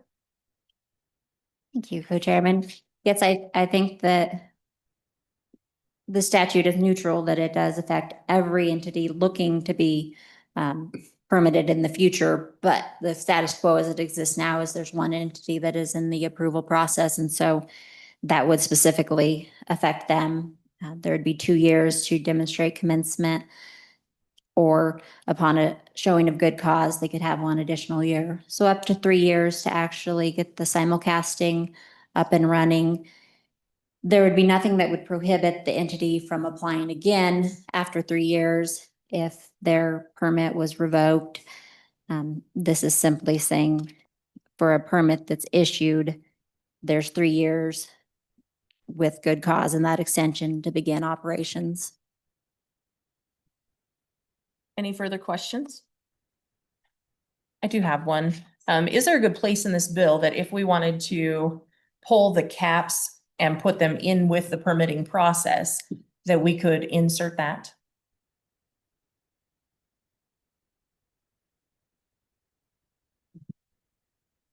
Madam Chair, yes, I think that you could absolutely pull that over and keep it within the existing area that you've proposed putting it into your other bill draft, 168. Simply pull that over and amend the title. Right now, the title of the act relates to parimutuel wagering, so that's already the caps for parimutuel wagering is within that title, so it wouldn't need too many amendments, just probably a reference that you're similar to the way that you've done it in your other bill, that you've done that, and simply bring in that statute and add the amending language there. Thank you. One follow-up question about the 100-mile rule. Is it problematic if we were to keep the rule and expand it to county lines? you, Madam Chair. I think you could, the cleanest way, at least what would create the statute that reads the most consistent with existing practice and law would be to adopt what's suggested in your staff comment there on page 5. So I think this would be probably like a new paragraph 3 on page 4 and simply adopt the language that's on page 5, 18 through 25, but then add in the county line aspect. Thank you. Any further questions for Ms. Tamara? Seeing none, we'll move on to Director Laramendi. Thank you.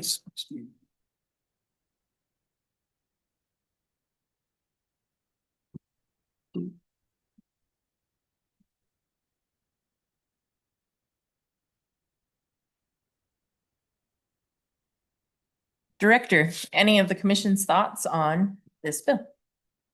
Madam Chair, in reviewing this bill, there's nothing that stands out that's super alarming to us. It would require us to change pretty much just the internal processes for how we review and vet applications.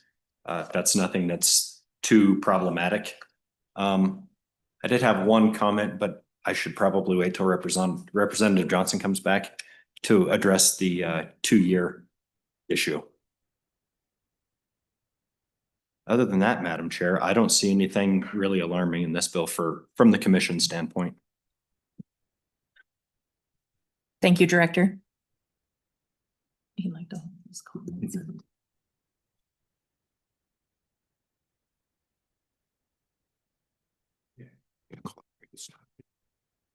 Seeing as it's just after 10 o'clock, we'd like to take a break until, let's do 10:20 and then come back and resume where we're at. Thank you.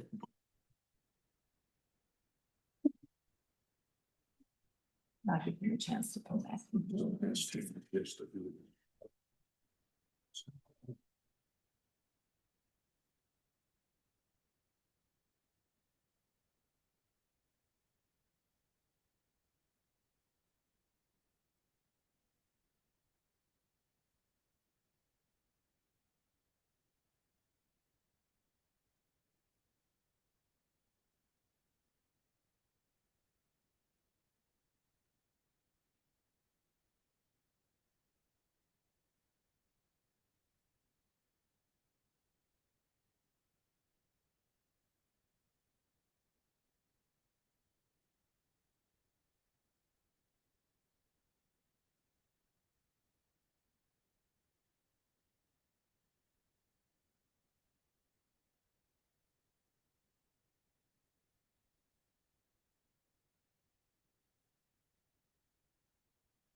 We'll come back to order. I apologize for the couple of moments there. Thank you for returning us online. We'll return to Director Laramendi and any further comments that he may have for 26 LSO 145. Thank you, Madam Chair. I just wanted to quickly address to Representative Johnson's question on page. As soon as I can find it now. On page 9, the bottom of page 9, the failure to demonstrate commencement of simulcasting at the permitted location within 2 years. This actually came up a couple of years ago. It actually had nothing to do with the newest operator. This had to do with some locations, some new builds that were approved by the commission, and then a shovel hadn't been overturned in quite some time. And there was some discussion about how long should these permits hang out there before they get revoked. So I just wanted to clarify that with you, that was actually designed for an existing operator after some discussions and some concerns were raised by the commission on that. Thank you, Director. Questions for the Director? Senator Cole. Yeah, thank you, Director. So none of the language in here, at least as the Gaming Commission would look at it, was against any particular operator, person, or entity. I mean, what's the history on this? Because the insinuation is that somehow someone's conspiring against some person, some group, some individual. So what's your take on any prejudice that was given towards anything that's, say, written in this document? Madam Chair, Mr. Co-Chair, I don't see anything written in here that doesn't apply equally across to all the operators. The one thing that I would say that does cause concern, most likely for the newest operator, would be the repeal of the 100-mile rule, as the 3 existing operators have agreements in place and they don't have an agreement with the 4th operator. Outside of the 100-mile statutes, the restrictions on the 100-mile, I don't see anything in this that would be different for anybody. Yeah, Follow-up? yeah, that wasn't my question. My question was, is there any prejudice in here that was constructed to hurt anybody? I mean, you're correct, Director, but I just go towards was this purposely designed to damage anybody? I mean, was there any intent to do that? Madam Chair, Mr. Co-Chair, I do not believe so. I believe this whole thing was crafted and looked at as a policy decision to slow the growth of HHR, which has exploded exponentially over the last 5 years. Thank you, Director. Any further questions for the Director? Thank you, Director. Are there any public comments on 26 LSO 145? Please come forward and fill the chairs.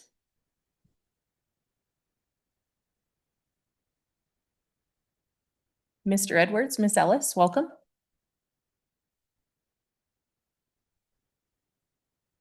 Thank you, Madam Chair. My name is Will Edwards with Cowboy Racing. I just want to state for the record clearly and unequivocally that we are 100% for local control. We think it is a very important aspect of future legislation with this industry. I've talked to a lot of people involved in this, and we all seem to agree pretty much across the board on what local control should look like. How we get there, obviously, there's some difference in opinions, but what we are for is local control with a clean bill that's fair and that seeks to advocate for the original intent of the statute, which is horse racing, gaming for the sake of horse racing rather than horse racing for the sake of gaming. And in that aspect, if we have a clean bill that does that, I've heard also a couple times that we need to look at finding a tree with not too many ornaments on it. I think this particular bill has some ornaments on it that aren't necessarily for the promotion of local control. And so I just encourage this committee to look at that and move forward with what this body feels is a true local control bill. With that, I'll leave it to Affy. Thank you. Thank you, Mr. Edwards. Welcome, Ms. Ellis. Thank you, Madam Chair.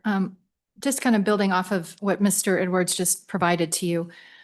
We have proposed some amendments and I just handed those out to Karen. And I apologize, I never know when to hand them out because you guys get a lot of papers and I know sometimes they get lost in the shuffle. But maybe walking through some of those amendments. The first one we would ask is on page 3, lines 4 and 5. Deleting the subject to paragraph 3 of the subsection. Hold on a second. And then kind of getting to some of that language, again, on page 3, lines 14 through 23, and then page 4, lines 1 through 13. This, Madam Chair. Ms. Ellis, might I interrupt you for yeah. one moment? Excuse me. Could we just let her hand these out real quick? Yep, you betcha. The same. I apologize for interrupting you. No, you're fine. Thank you, Madam Chair. Let me know. Okay, go ahead. Madam Chairman, the first two are conforming, the first two deletions would be conforming. The substance of it would be deleting that paragraph Romanet 3. This would create a half a mile buffer zone between the city and county. And so if you had a proposed facility in that kind of buffer area, there would be two review entities, the county and the city. They use the word subject to review and objection by the governing body of the county. My understanding, Madam Chair, is for a lot of years, the legislature had this kind of buffer language in other areas of the statute, and we really tried to get away from it because it was viewed as being anti-business. Because now entities would have to go get permission from the city and county, and there's room for conflict if they disagree. What if the city likes a project and the county doesn't? What does all of this mean? And so we would just ask for the removal of that paragraph 3 on the bottom of page 3, and then continuing on to page 4. The second, Madam Chair, unless you want me to answer any questions on that, would be reinsertion of the 100-mile rule. And I want to remind the committee, this is not an insignificant issue. You'll recall that the 100-mile rule is a geographic protection for local tracks. And years ago, when 307 first entered the market, 307 Racing, they wanted to lease a track in Gillette. This was a cornerstone of one of their reasons for wanting to open up that track.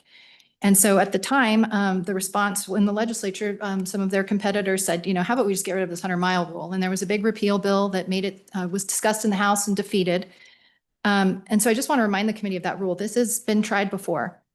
At the time, 307 made many of the same arguments that I'll be making to you right now. The concept is simple. The 100-mile rule supports the purses at local tracks. During race days and race times, anyone operating within 100 miles of the track has two options. They can either turn off their OTB machines, their off-track betting machines, or they can negotiate an agreement with the live horse racing operator to obtain a waiver, which would allow them to continue to operate their OTB machines during race times. It's in the interest of the live track operator to negotiate an agreement with where the OTB offers a percentage or a flat fee to live horse racing to support their purses. This scenario, we believe, is a win-win for both parties. The off-track betting facility gets to keep their machines on, which generates tax revenue for local governments, and it supports the live horse racing event in that community. That was the legislature's intent in authorizing HHR machines in 2013. And I believe I provided you, all of you, with the audio clips of how that bill was presented in the Senate by Senator Schiffer, who first moved for the authorization of HHR machines. I'll also let you recall or bring to your attention that the gaming study on page 76 that Spectrum just produced said, if purses continue to grow in Wyoming, this would only make Wyoming more competitive when attracting more horses. This is a vital factor if Wyoming wants to grow the amount of live racing, since the state is limited in the number of months in which it can conduct live horse racing. This finding in this gaming Spectrum, the Spectrum gaming study, mirrors the exact arguments that 307 made when they entered the market a few years ago. Cowboy Racing made a significant business decision to the tune of millions of dollars of private investment in the state of Wyoming in reliance of the 100-mile rule. The other operators have all had the benefit of entering the market with the 100-mile rule. We're simply asking that the language be reinserted in this bill. And so we've proposed an amendment to that effect. In closing on this point, I'd like you to think through what would happen if the 100-mile rule didn't exist. For a community like Laramie County, which currently has hundreds of machines and several gaming facilities, not $1 from any of those machines would go to supporting live horse racing in Laramie County. This is counter to the very rationale promised in 2013 when the legislature authorized HHR machines. I'm happy to answer any questions about the 100-mile rule, or then, if not, Madam Chair, to describe our third proposed amendment. Please proceed. Thank you, Madam Chair. The final proposed amendment we'd ask is for reinsertion of some language that would give due process to all of the applicants. On page 11, lines 20 through 25, We would ask that those lines be deleted and insert in its place that any applicant who has been denied by a city or a county have a right to appeal in a district court. When this bill was worked by the Joint Appropriations Committee during last year's interim, there was a paragraph K, which allowed any applicant a right of appeal. If you go back to the JAC version from October 31st and November 1st of 2024, you'll see that language, and that's what you have before you.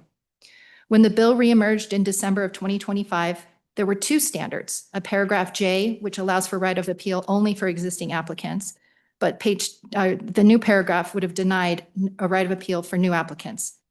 As the newest entrants in the Wyoming market, we can definitely say that we're concerned about giving local governments the ultimate power as a gatekeeper and whether or not new applicants may enter into the horse racing market without a right of appeal. This could lead to arbitrary and capricious decisions based on local politics with no recourse for the applicant. And it would prevent anyone else hoping to bring live horse racing to Wyoming from investing millions of dollars in infrastructure. We think that Wyoming should be supporting those who are investing in private infrastructure, jobs, and live horse racing, and not protecting gaming interests simply because they got here first. So we would ask that that language be reinserted.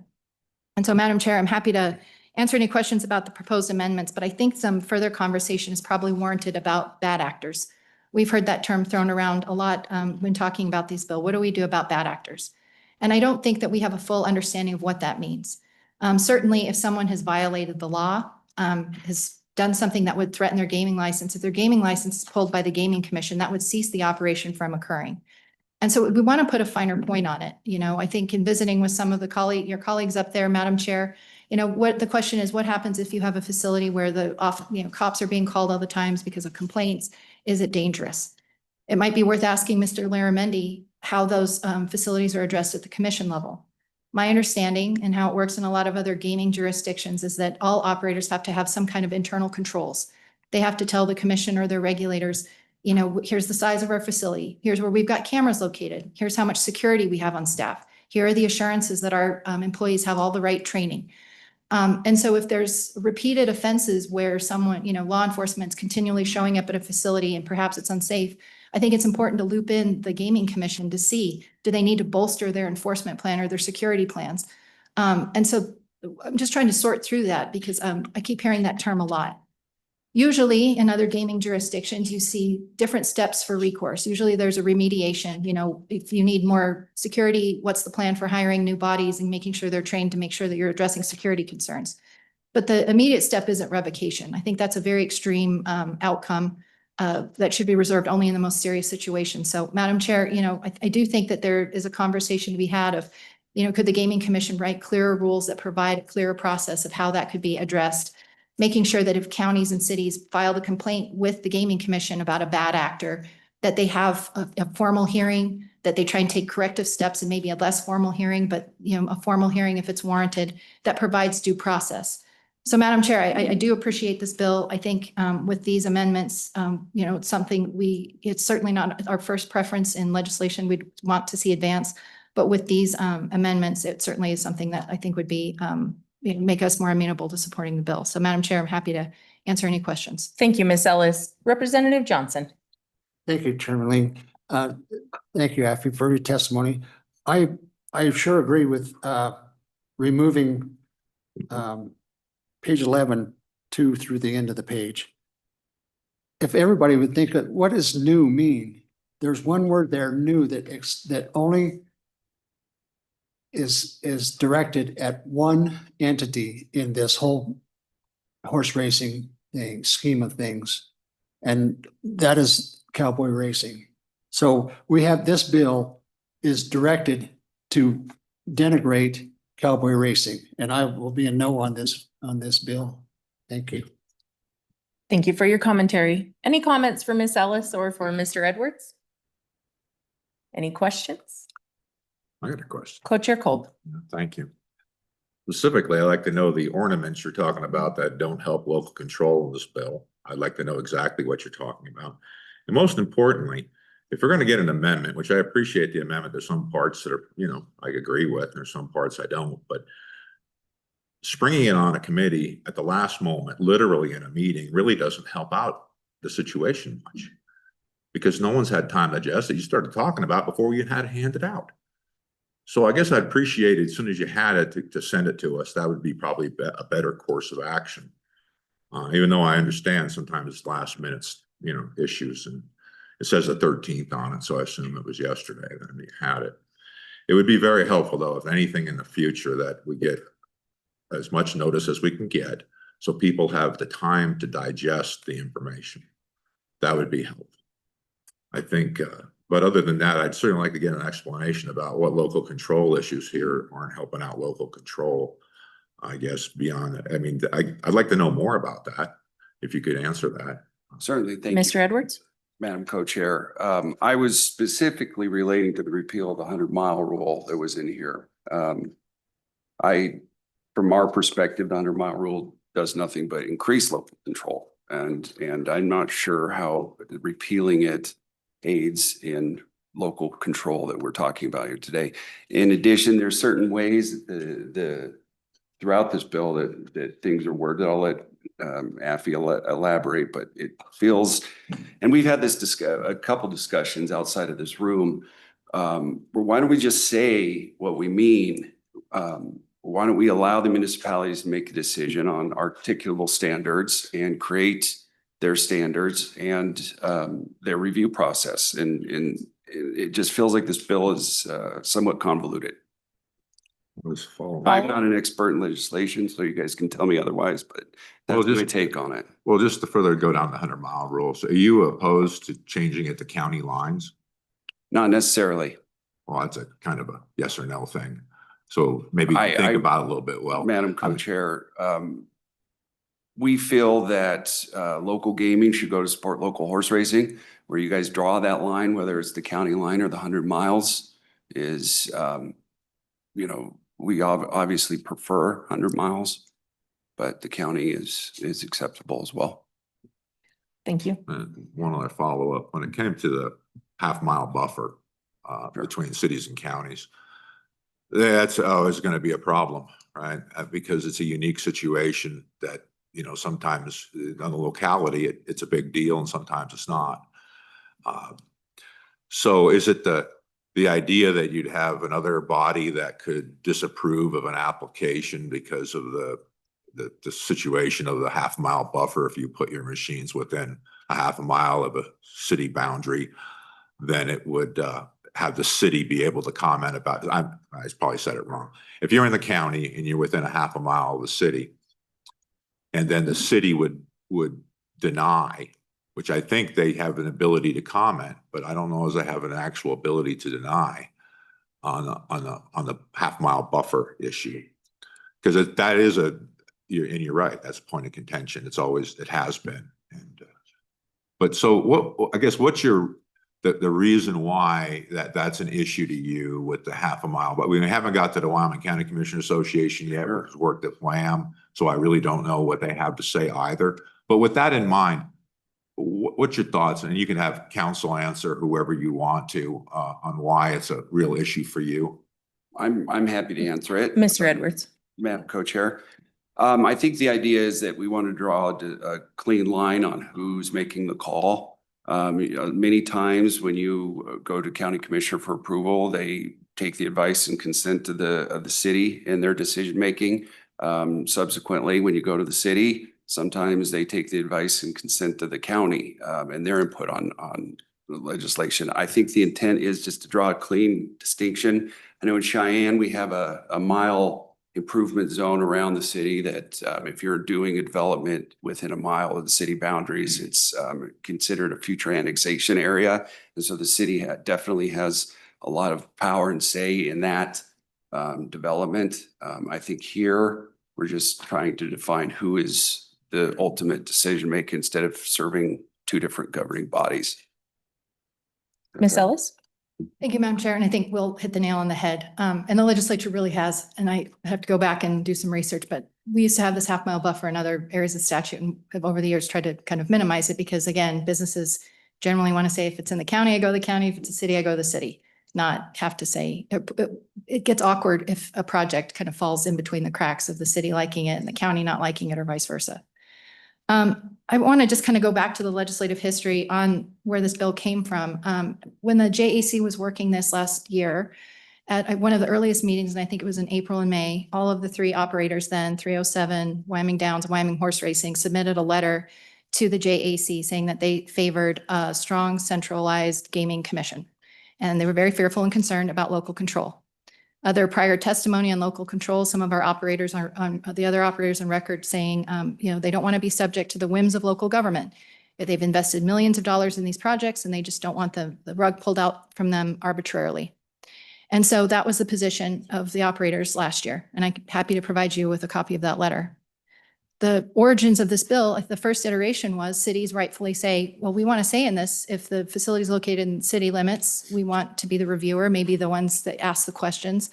And so the first iteration of the bill really just made that delineation. If the project's in the city votes. If it's in the county votes. And that's where you get the approval. We are fine with that. But over the course of the interim, the bill kept getting, evolved. And at the time, Cowboy Racing, it was really focused on building its track and getting its permitting for the track. And I think it's fair to say wasn't involved in the development of the bill as time progressed. But over the course of time, I think where we started seeing a shift in positions where the other operators were more favorable of a centralized gaming commission having the most regulatory authority and saying that states supported local control was the insertion of the 100-mile rule repeal. And so I do think there was some negotiation that started occurring between the counties and cities and the existing operators.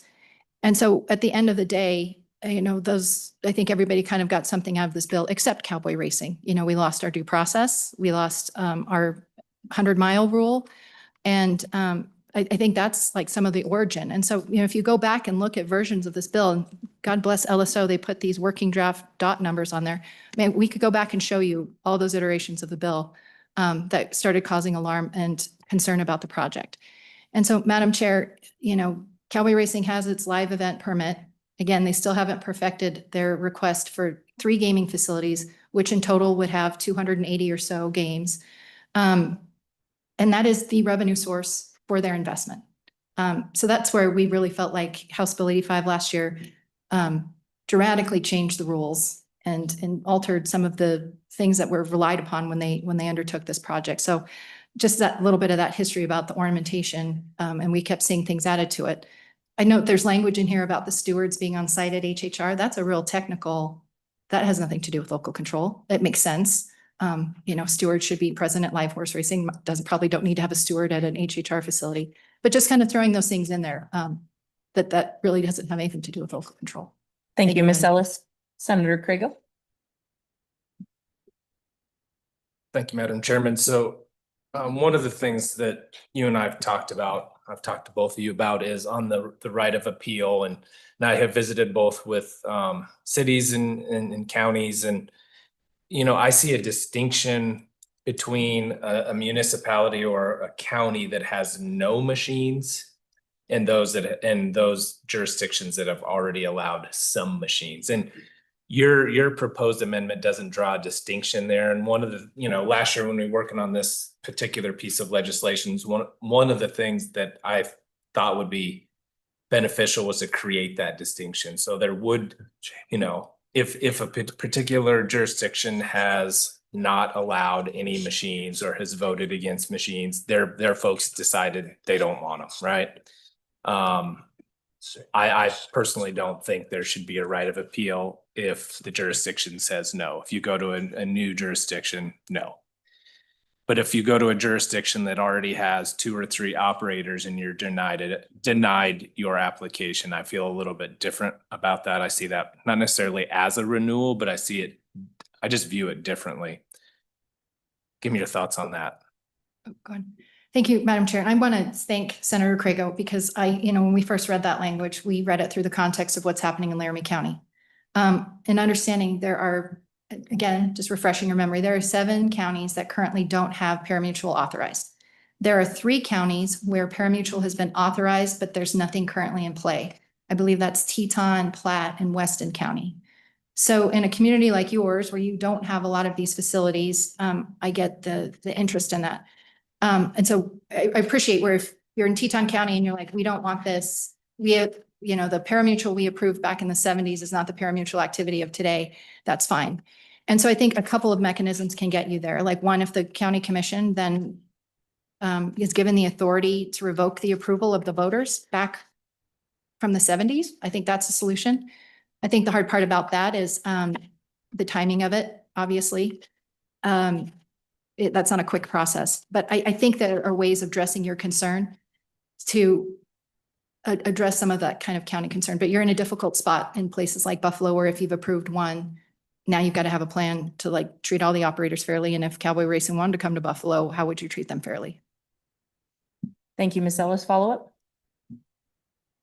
Thank you, Madam Chairman. So follow up on that is, I guess, more directly, does the language I've talked to you about that I have proposed, does that also solve your problem that you're talking about in the right of appeal? Ms. Ellis? Thank you, Madam Chair. Yeah, I think it gets us a little bit closer, and I don't have that in front of me right now. And I think you maybe have given me an older draft of some language. So I just want, before I commit to that, want to make sure that you and I are on the same page of what that language looks like. Did you want to weigh in, Mr. Edwards? I think she said it for me. Thank Thank you, you. Madam Chair. Further questions for Ms. Ellis or Mr. Edwards? Senator Cole. Thank you. To both, to anyone in the state of Wyoming who wants to do anything. No legislation, this legislation proposed has never been drafted or intended to damage any business operator in the state of Wyoming. None. I think what the problem we face is that you see it through your lens, right? Because you're here and you're doing what you're doing here. I'm in Sweetwater. I got no dog in that fight. Really, I don't. So the insinuation that anyone has drafted anything against any entity is outrageous, outrageous. And I will not let it stand in any committee that I'm upon without saying something about this. The mere insinuation that we are after anybody is inappropriate, absolutely offensive to me, that I would think like that and be like that, because I never would be. I don't have any qualm with you, sir, or you, Affy. We were colleagues. I don't have any issue, and I never will. I promise you that. This is merely a way of trying to get local control, and I realize you see it through your lens because it's your operation you're trying to propose, but none of this was concocted or drafted or thought of to influence anybody in a negative way. It's merely to talk about local control, which I think we agree we want local control. How do we do it? You know, that's the tough part. How do we reel back in something that's already been going on? But no, I take offense that somebody would think that happened, because it impugns my integrity that I would do something like that. And I assure you I wouldn't. And I'm going to speak for the Senate right now side of it, because I'm assured that they feel the same way as I do. No one's coming after anybody for a particular reason. No one's singling you out. And I'm sorry you feel that way. And if I've done anything to make you feel that way, I apologize. But it was never an intent to do that. It's merely to try to get good legislation forward and work the process to get something that we can improve control for our communities. So I just feel that's important to say, and I'll let it go with that. And I look forward to working with you. Madam Chair, Thank you for your comments. may I respond? Ms. Ellis? Thank you, Madam Chair. I think we, in talking about this, explained that this was a bill that you're looking at, had its origins last year. And I believe you'll hear Mr. Ryman can testify that he had an authorship hand in a lot of the concepts in here. County commissioners wanting some notice, they do want revocation authority, all of those things. So I'm not impugning anything. But I also think it's important to know our history. And if you look back at some of the case law that's existed in the Sweetwater County case, which we brought up before, Wyoming Downs versus Sweetwater, the court was very cautious and careful in talking about the authority of a county commission to deny an applicant over concerns of economic protectionism and the creation of monopolies. That's a real case that happened in Wyoming. A few years fast forward to the litigation that happened in Gillette. If the Gillette, what happened with 307 horse racing, if that course case had come out a different way, would have, again, at the heart of the argument was concern about the creation of monopolies. The two operators who filed that lawsuit, Wyoming Downs, Wyoming Horse Racing, they talk about that in their briefing. We're concerned about hometown protectionism of the local operator. And so, Senator Kolb, I don't mean any disrespect to you by any stretch, but I think we just also need to be very cautious about two very real examples where that concern about monopoly creation has been expressed by the other operators. I've read the briefs of all of them, and they're really good lawyers that wrote all of them. Very legitimate concerns. We just share those concerns right now. And sadly, Mr. Chairman, I have worked in this industry at the national level, and I have seen corruption. And this is the industry where we have to be mindful of it. It's a higher bar than a lot of other industries that Wyoming has going for it right now. And so we are adamant for good regulation. And I think we've stood before your committee and testified to that effect. We've supported your anti-money laundering legislation and hope that Management Council will look on that favorably. But Madam Chair, it's because of the history in other states and how it's worked and other examples that we do have those legitimate concerns. Thank you for your remarks. Any further I'll questions? respond as well. Yes. I just wanted to thank the senator and appreciate his comments on that. I don't think anybody is accusing of any ill intent, but from our perspective, with the amount of investment that we're making in this project, we have to look at the effects. And whether it's intended or not, it is disparate. Some of this disparagingly affects our investment in the community. And so that's from our perspective. We're here to debate legislation. And so I'm just telling you from our perspective, that's how we see it. So I appreciate your comments. Thank you. Thank you, Mr. Edwards. Any further questions? Seeing none, thank you for your time. Is there further public comment on this legislation? Do we have anyone online, Karen? Will you bring them in and we'll do one here and then move to them? Welcome, Mr. Michael.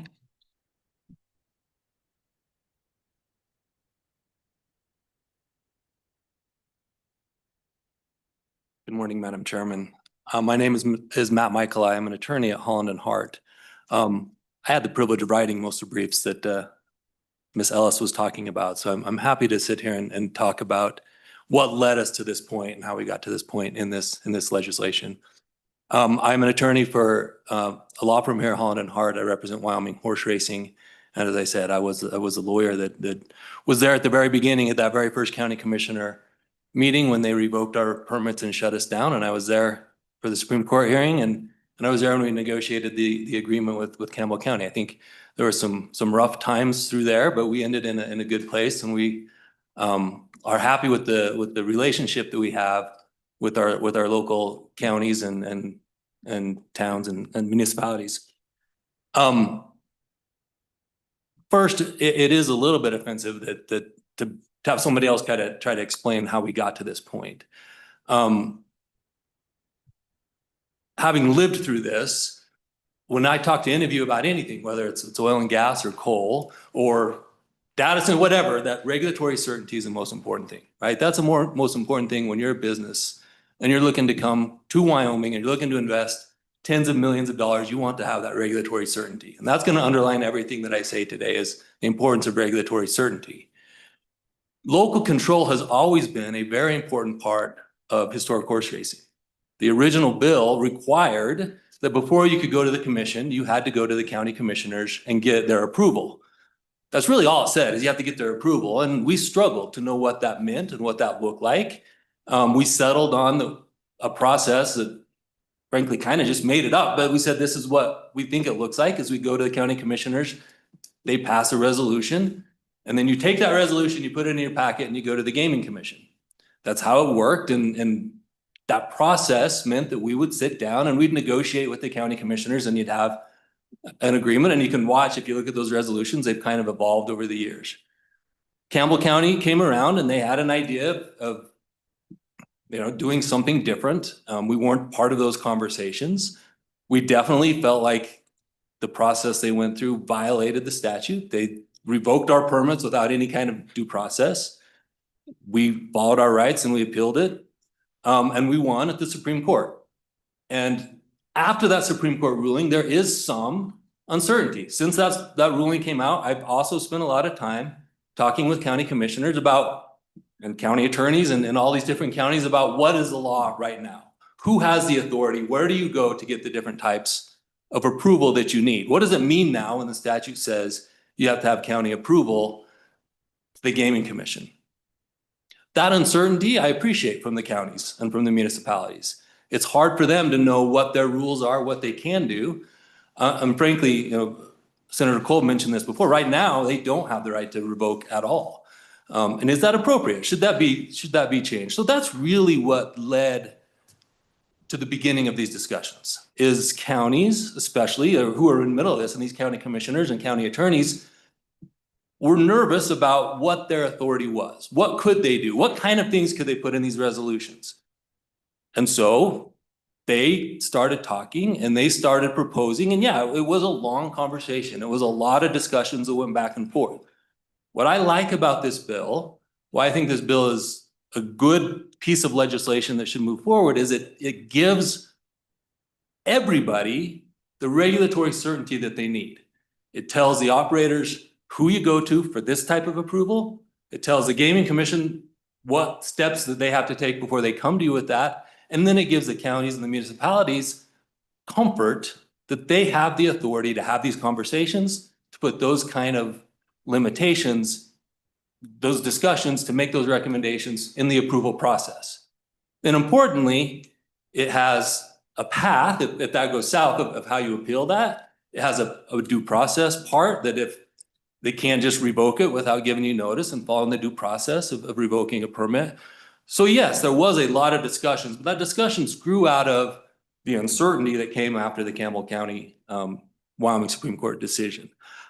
I commend all the parties that you have, the municipalities, the counties, and the operators that worked really hard to come up with this, to give that regulatory certainty.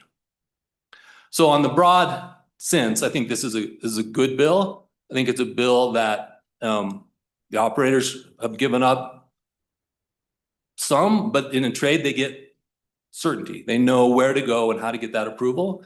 They've given up now that there is no right of revocation. Now we're going to give that right, but there's an appeal process. I think that's a fair trade-off, and that's how laws are made. The second point I wanted to make is it was talked about, potentially putting in a caps limit on this bill. So I'm just going to talk about that now. I know the caps is in the other bill, but I wanted to bring it up now. This also goes to regulatory certainty, and I've said this before. The one piece I just ask you to remember when you're considering caps is people have already received permits. And I can tell you from Wyoming Horse Racing's perspective, and I've helped them in this process, when you're investing tens and millions of dollars into these facilities, you're trying to de-risk and have that regulatory certainty as much as possible. And so you get your permits ahead of time. So then you have your permits and you take that package and you can go and you can get financing. And then based on the permits that you have, you're investing real money on those permits. And so, we take the facility they're building in Evanston, the permits are already in place for that. They're obviously not being used right now, but they're spending millions of dollars right now building the facility for the permits that will eventually come. I'd ask you just keep that in mind, that any cap, any top limit has to consider permits that have already been issued and actions that have already been taken in reliance on those permits that have been issued. I do think some of the concerns that I've heard you raise about, I've heard talk about, these permits get out there and people are just permitting and they're never getting used.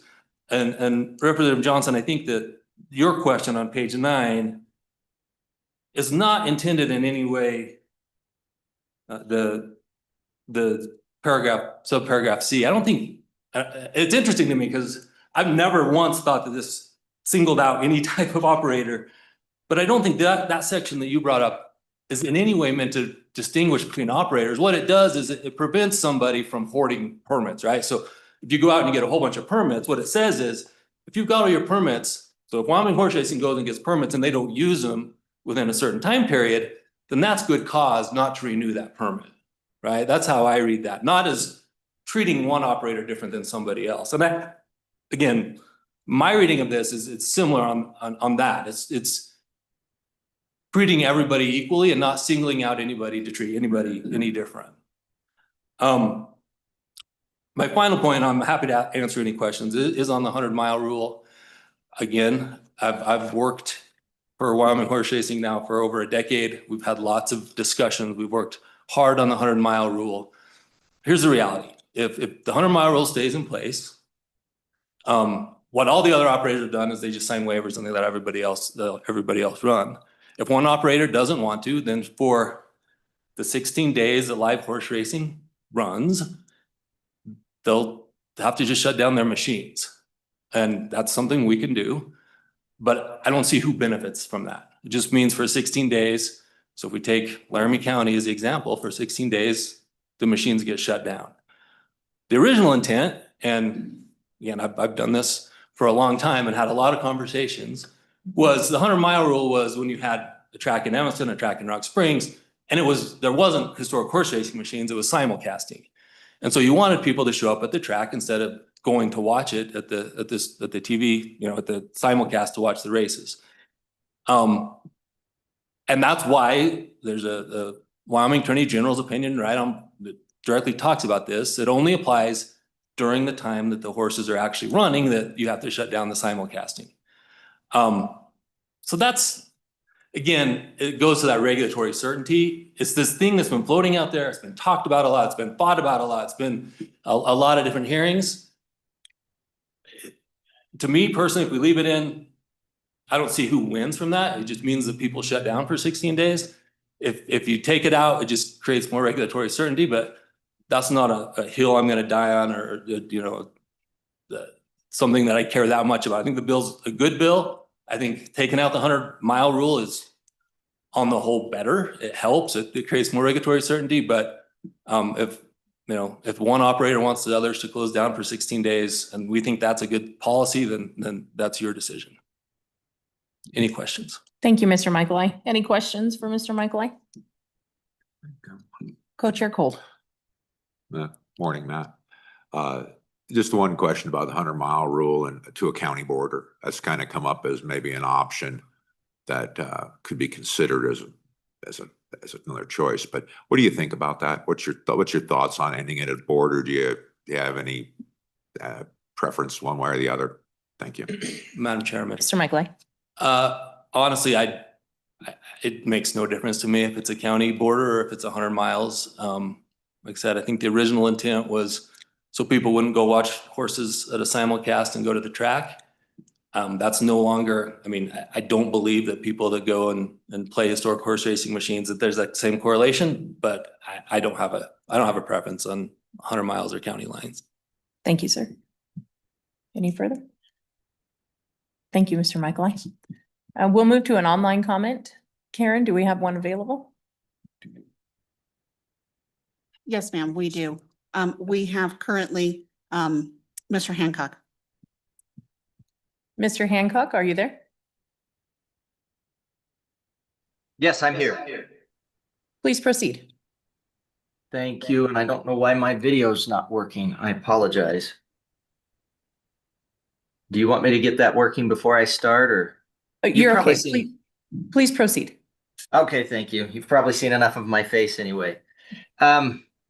Well, I guess the first thing that I want to bring up about this bill, and I understand wanting to keep it focused on local control, and that's really where I want it to be. I see this as, of all of the options that are before this committee, the best one. And I do agree regarding the ability of having the district court review things. To me, I think that makes a lot of sense. I think that I guess that thought process in terms of allowing there to be an appeal to the district court, I support that completely. But overall, I guess in terms of what I see here, I do appreciate the co-chairman who had indicated that what this does is it does not allow the citizens to be able to say, hey, we have issues with this, and we believe that it should be considered as an inappropriate location for this facility based on the same concerns as there were present when you're talking about a liquor license.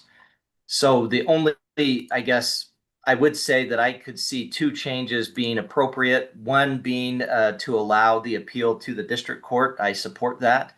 But the other change allowing the local governments to be able to use the same considerations as for a liquor license for these specific facilities. So those are the two things that I would say. I do think that in general, it's very important that our communities are able to feel like they are involved in decisions. And I feel like at this point, with the way things are right now, that does not happen. And I think that this change is important. I do not have any issue with the idea of the appeal, but oh, I'm sorry. I'm not meaning to go back and forth. One thing I also wanted to bring up, the half mile consideration. This used to be something where the municipalities had a lot more authority to be able to govern what would happen in a half mile around them. And the idea behind it was sound. It was, we want to be able to have a say in something that might someday become part of our city in the future. It might be something that might be annexed in.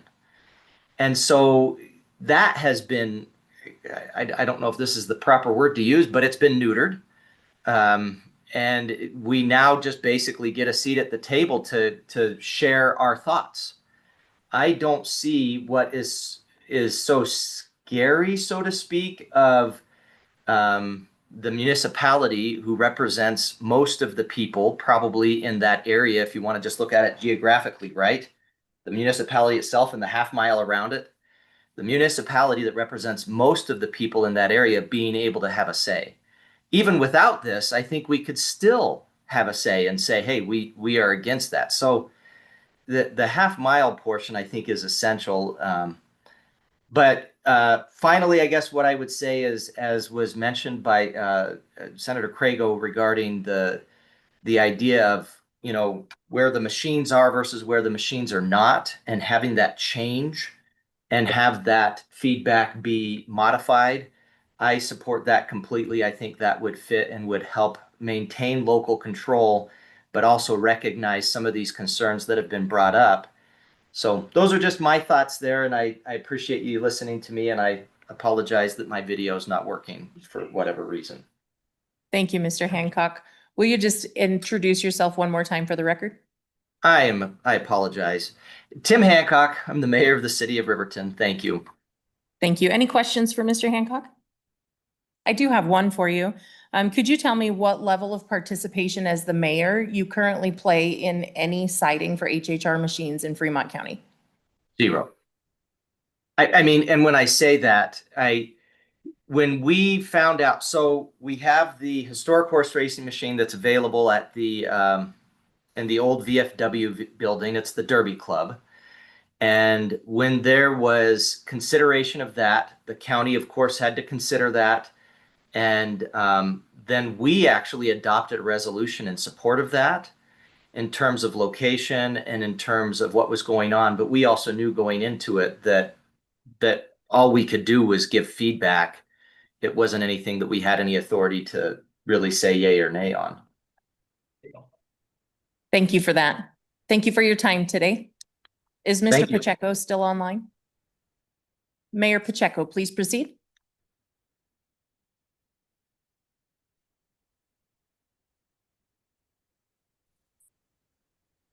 Thank you, Madam Chair, members of the committee. I'm Mayor of Casper, Wyoming, and I'm just speaking in support of the 26 LSO 0149.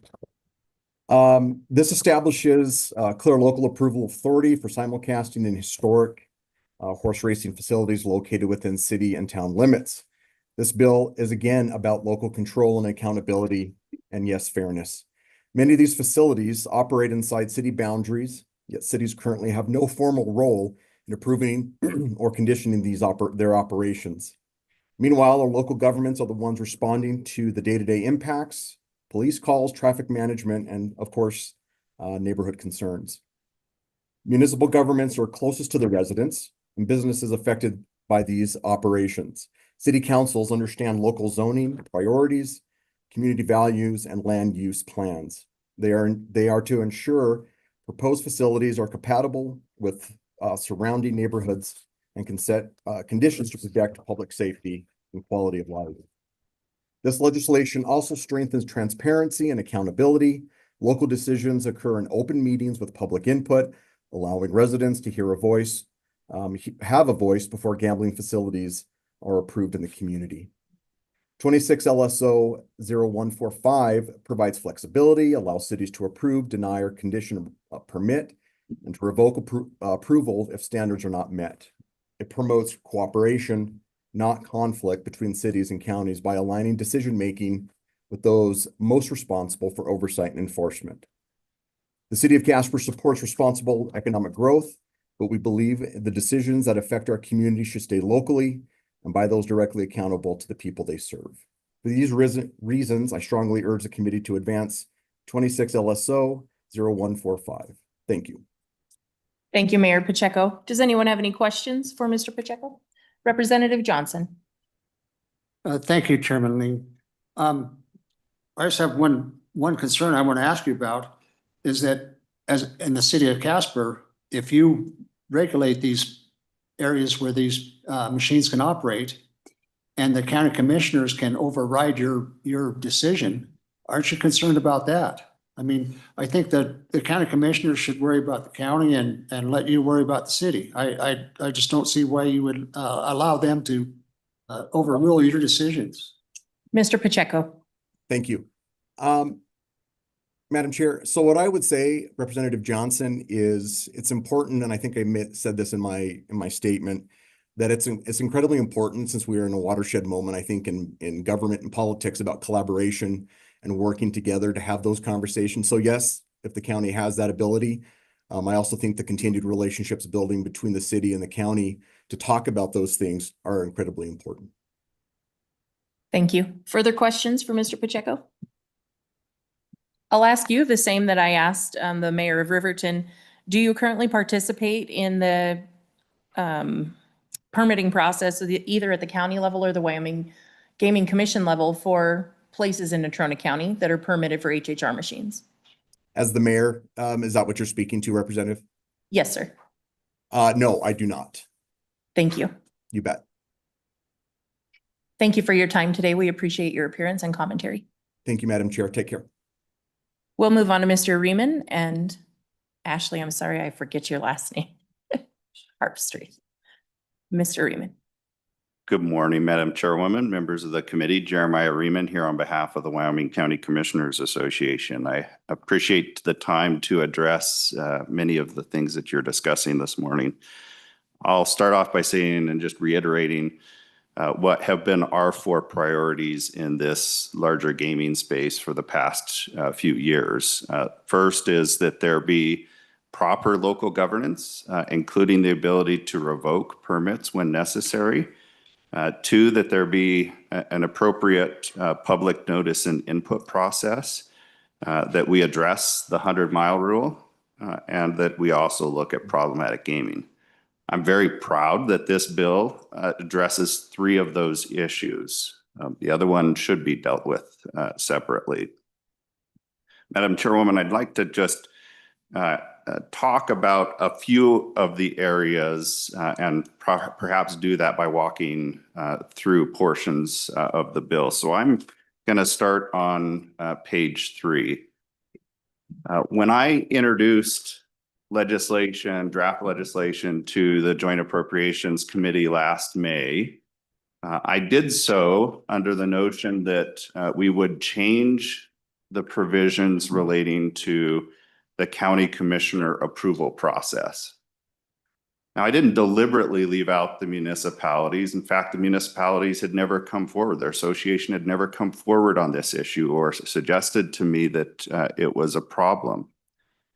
But at that time, many members of the Appropriations Committee put their hand up and said, what do you think about the municipalities having a say in this? And I indicated at that time that I had no issue, and I've maintained that with the municipalities having a role in the local governance of this particular industry.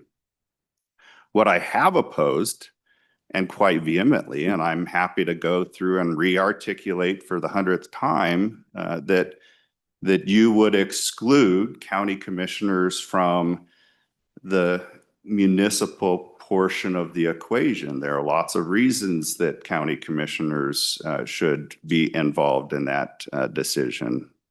Every municipal citizen is a county citizen.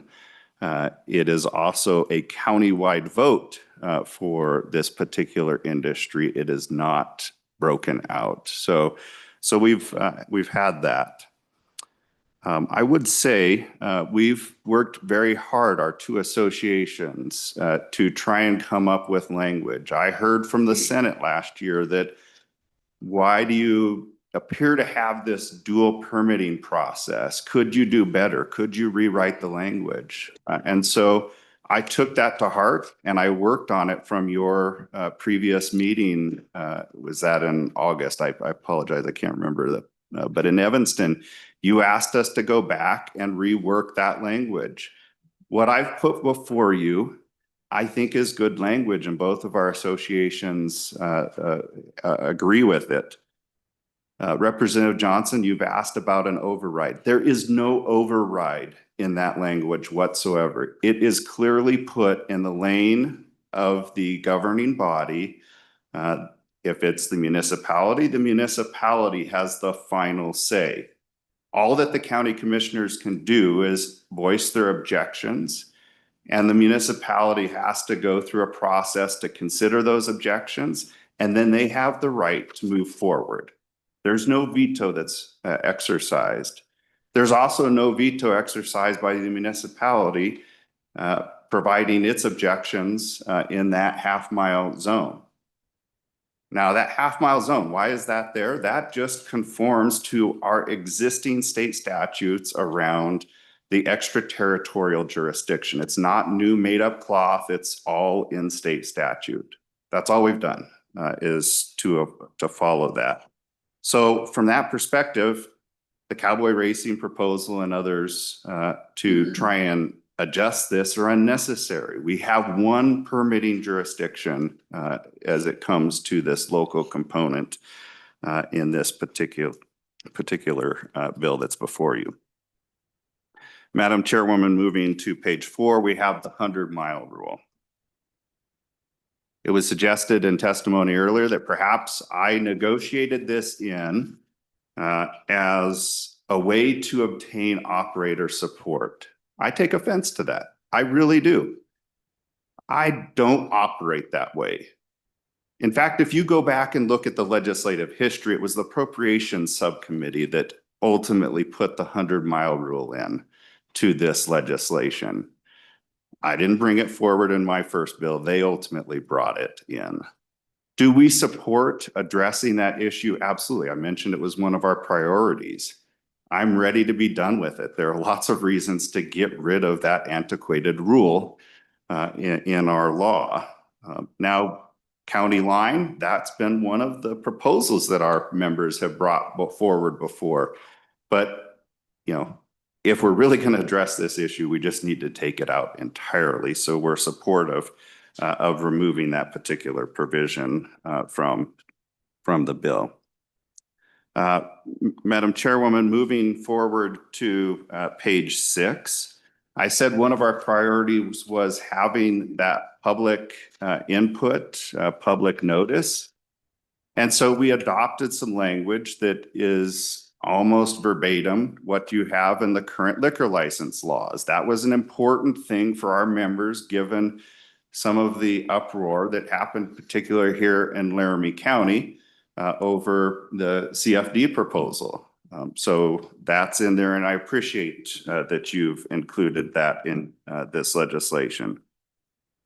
Madam Chairwoman, moving to page 7, there is an important provision there. It's been brought up. Well, you know, isn't this best addressed by the Gaming Commission? We have a provision right there in the middle of the bill that says that we can only operate in that space that isn't within the sole jurisdiction of the Gaming Commission. So we can't do anything that the Gaming Commission ultimately is responsible for. We have to stay in our local governance role. There's also some important language on that page, and it's reiterated elsewhere in the bill that says we can only impose reasonable conditions. We have to negotiate in good faith. And you have talked about the good cause. So if we're going to revoke something, we have to have good cause. So these are all standards, legal standards that we have to live by in order to approve or renew applications. Madam Chairwoman, moving to the next page. Again, we get into the provisions about modification. We can only do so on a showing of good cause. And we have that alliance with the Gaming Commission timeline. I will say that there is one piece that I think we need to work on, and I've brought this up a couple of times. If you go down into the provision 7 on line 17 through 19, it's talking about two different concepts. One is revoking approval. So you've already approved, now you want to revoke in that 3-year timeline. That's limited to the things that are there. It also talks about denial of a renewal. Those are slightly different things, and it is entirely possible that as this industry evolves or as our understanding of it evolves, we might need to negotiate new things into agreements. So I do think that we need to have a provision. I don't bring you language today because I want to work with you. I want to work with the operators. And when I say the operators, all 4 operators, to try and find the right language to bring forward to you for that particular issue.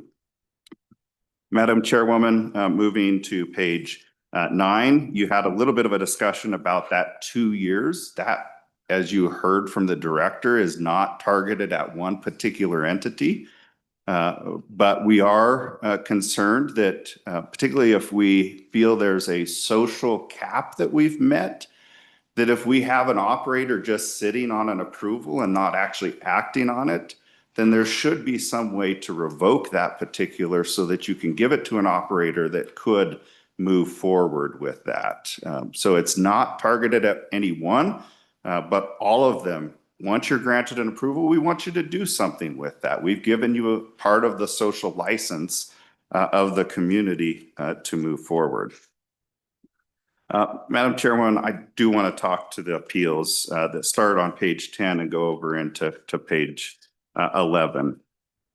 Senator Crago is right. There's valid reasons that we want this provision in here. It's a piece of what exists in our liquor license laws, but we have a few counties that have not granted approvals. I don't want to create any avenue for an operator to ultimately get to yes, despite the community's desire for no.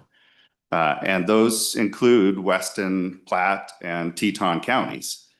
I also think other counties that have not been approached by operators should have the ability to say no. This is one of our ways. Senator Kolb, you talked about that social license, and do we hit a cap? This is one of the ways that we can ultimately say no. It's not targeted at any entity. In fact, I want to say this. I believe that cowboy racing is beyond this stage in Laramie County. They already have their approval from the Laramie County Commissioners. So they're beyond this provision. They're in that renewal phase, perhaps at some point. And again, we can only revoke that for a good cause.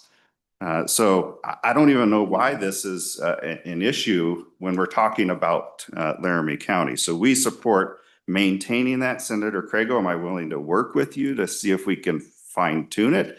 I'd certainly consider it, but I'm pretty satisfied with what language exists there today. Madam Chairwoman, I think the only other thing that I wanted to speak to is the effective date of this act. Part of the intent there was that all the operators would have to come back into the local governing bodies at some point in the near future. And I mean all operators, including the existing. I consider all 4 existing because, again, they've been given an approval from one of my counties somewhere in the state. So if we need to fine tune this, I'm open to it, but it's not intended to target any one particular entity. Madam Chairwoman, we are supportive of this legislation and appreciate your consideration of our comments. Thank you, Mr. Riemann. Any questions for Mr. Riemann? Co-Chair Cole. Yeah, thank you, Chairman. Just some more conversation. Maybe it's going to continue on with the Wham comment. But you're working together on this and you've come up with this language that both of the municipalities and the County Commissioner Association are in agreement that this is a compromise you can live with and you agree to. I say this because later on, I don't want someone to get in a committee meeting going, well, we really didn't like that. So I'd like to get you on record saying that this is got your approval. It's a compromise. And I want to say I appreciate your compromise because I know it's not an easy task because everybody has competing interests and it varies across the state.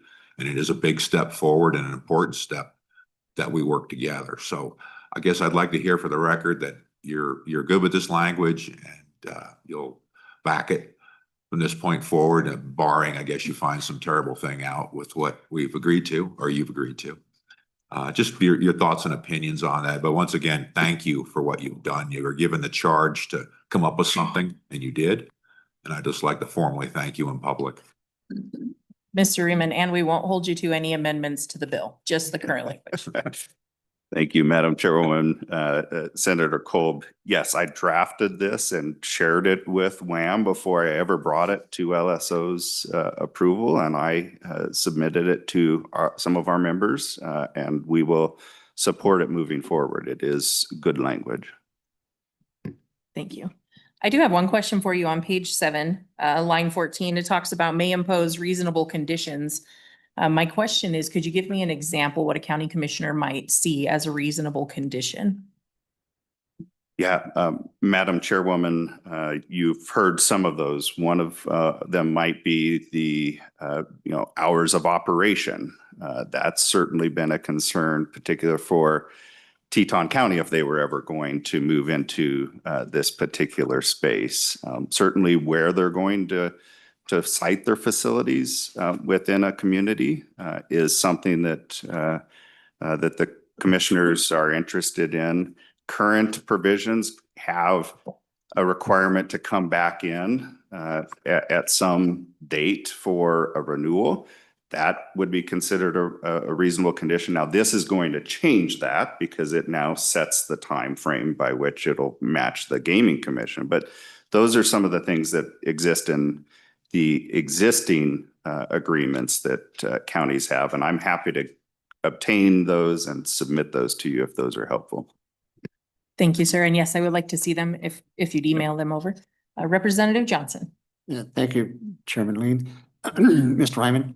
Raymond, when you drafted this bill, did you ever consider unintended consequences? Because as this is written, even no matter what, it does put a burden on one entity over the other three. I mean, have you ever thought of that? And that is my main reason to be against this bill, is that there is an unintended consequence that penalizes one over the others. Thank you. Mr. Reman. Madam Chairwoman, Representative Johnson, to be clear, the bill I drafted has evolved quite a bit. As you can imagine with a legislative body, it's moved well beyond what I put forward. I don't see the unintended consequences. I just tried to point out to you that, cowboy racing in particular is beyond some of the thresholds that seem to be considered as problematic in this legislation. It's not targeted at them. And as such, I don't see the concerns. Thank you, Mr. Reman. Any further questions? I do have one for you. Do you have, what I don't see in this bill is a number, say the counties are going to have 5 permits or based on a population. Is there a tentative permit number that the counties are looking at, or is it just if they meet the qualifications within the county's acceptable guidelines and the gaming commissions, then they shall have a permit? Yeah, Madam Chairwoman, I'm aware of no county establishing some sort of threshold in terms of the number of permits that might be authorized within a particular community. I think, frankly, counties are struggling with what are their authorities. As you heard, it's really about you may approve, but what does that look like? And even those counties that have imposed so-called reasonable conditions today and including timeframes for renewal, there's that shaky ground of whether they're going to be subject to litigation in the future that might tear that down and you know, require the approval to just happen. So yeah, I'm not aware of any counties setting number thresholds at this point. Thank you. Co-Chair Cole? Yeah, thank you. Well, could you also possibly say that they can't set numbers of permits right now because they have an inability to enforce any set number they might come up with. So it's never really been would you think it's ever been a question they've been able to entertain because they haven't had the ability to even do that? So I don't see how they could set a limit for something they couldn't do. But have you aware of them setting does anyone have sideboards on, besides getting sued and losing, on what they can do to limit gaming? I mean, what's your thoughts on that, Jeremiah? Yeah, Madam Chairwoman, Senator Cole, I'm not aware of any of the counties establishing a limit on the number of machines or outside of the permits deciding a level of the number of permits that should be authorized within a particular county. But to your point, there are counties, every one of the counties that have entered into one of those agreements is concerned about whether they're out on the frontier and beyond what the Supreme Court might uphold as what that approval can look like. But certainly beyond that, we can't revoke it once we've granted that approval. Thank you, Mr. Riemann. Any further questions? Thank you. Miss Ashley. Good afternoon. My name is Ashley Harpstreet. I'm the Executive Director for Wyoming Association of Municipalities. I just want to be very clear that our members represent 68% of the population, and we believe that local control is a good thing, as my members are the ones that are going to see all the constituents in the grocery store. And so with that in mind, we are in very clear support of this draft legislation, as 44 of the 47 permittees are within municipal borders and play in that space. And not only are they in our backyards, but we help provide those services. And we were a little late to the game because now with the influx of permittees coming in, we're understanding the influx of what this looks like on our main streets. So for us, this piece of legislation is about the ability to review and object and a renewal and revocation process and understanding where that location goes. And most importantly, understanding that location. We feel like this provides clarity and mitigates litigation and just allows us to be part of the conversation with all of our permittees. I want to make it expressively clear, we have been in cooperation with the county commissioners, per your request, Chairman Kolb, having us on the record. There has been a lot of negotiation in this draft legislation, and we were not friends in the beginning of this legislation. And I think that's why we've really gotten passionate about this situation, is everybody gave up a little bit of something.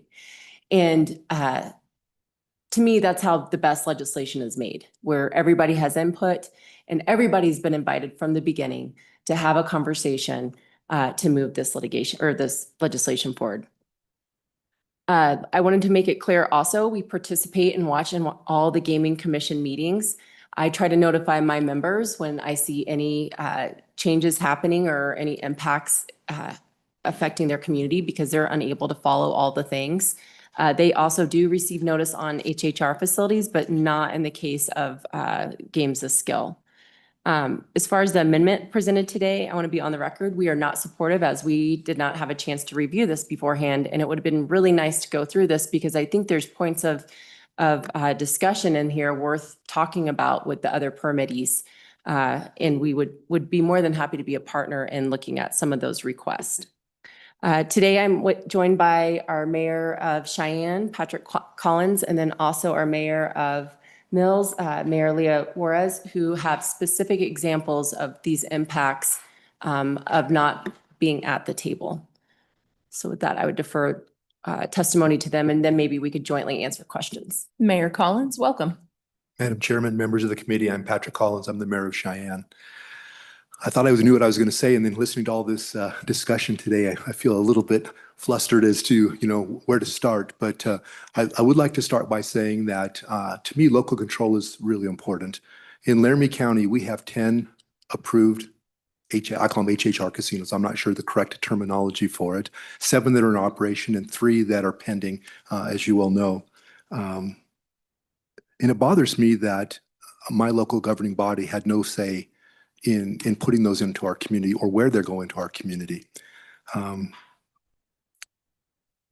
we do things at the local level, we advertise what's going on. We have public hearings where the community gets an opportunity to talk about it, and we make a decision at the local level what's best for our community. And we've been left out of that. We have had a couple providers come and ask for letters of recommendation to the Gaming Commission, which we provided where they made sense. But there have been a couple that have come that we didn't know they were there until one day there was a sign and a gaming facility was there. So to me, the initial siting of a gaming facility, that's an important local control issue to me. But also, it's the management of it after that happens. And I'd like to share with you maybe an example of what I'm talking about. We have a local establishment that has a retail liquor license. The owner of that son was a general manager, and he had a habit of bringing underage girls into his bar, giving them alcohol and taking advantage of them. I took a council person, our chief of police, and we met with that owner, and it was a little tough at first, but we tried to explain to them that a liquor license is a privilege, it's not a right, and that you have some minimum things that you have to do. From that discussion, we are now a decade later, no problems. He got the message and it worked. But if we didn't have the hammer of being able to revoke his liquor license, I'm not sure his behavior would have changed. And so to me, it's not only the initial sighting of it, but it's also to be able to have the ability to meet with them and to have some leverage in order to be able to take someone who's a bad actor. And I heard that term earlier. What is a bad actor? To me, that's a bad actor. Somebody who allows underage kids into their place, does it not just one time. We'd never do that on a first offense, but repeatedly, time and time again. I've been involved in the local governing body here for 25 years. We have never revoked a liquor license because we've been able to have those conversations. We've explained to them. They've given us written, I guess, a game plan for how that they're going to make sure that doesn't happen again in the future.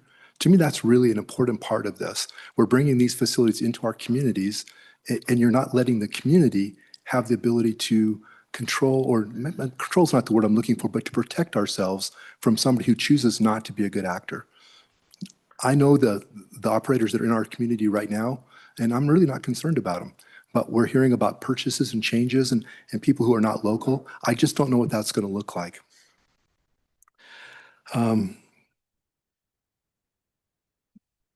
I think maybe the best indicator of future performance or future behavior is what our past is.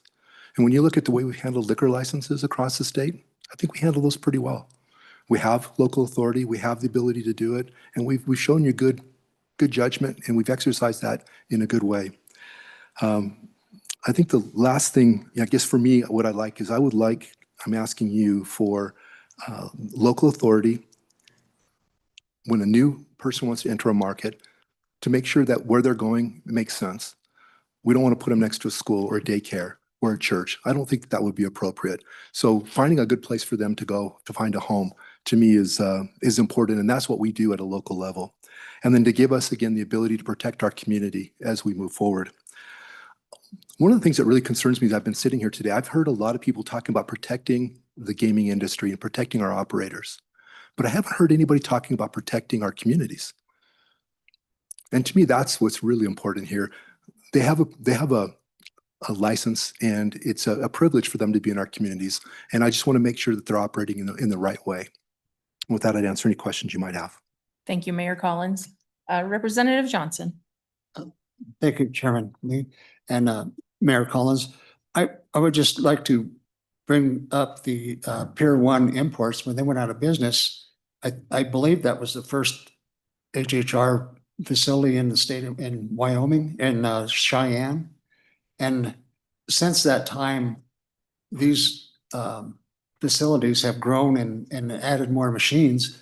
But at that time, you could have had the opportunity to start zoning and putting these places in the right position. So I'd like your comment on that. You could have stopped this, the exact thing that you're complaining about now at that time. Thank you.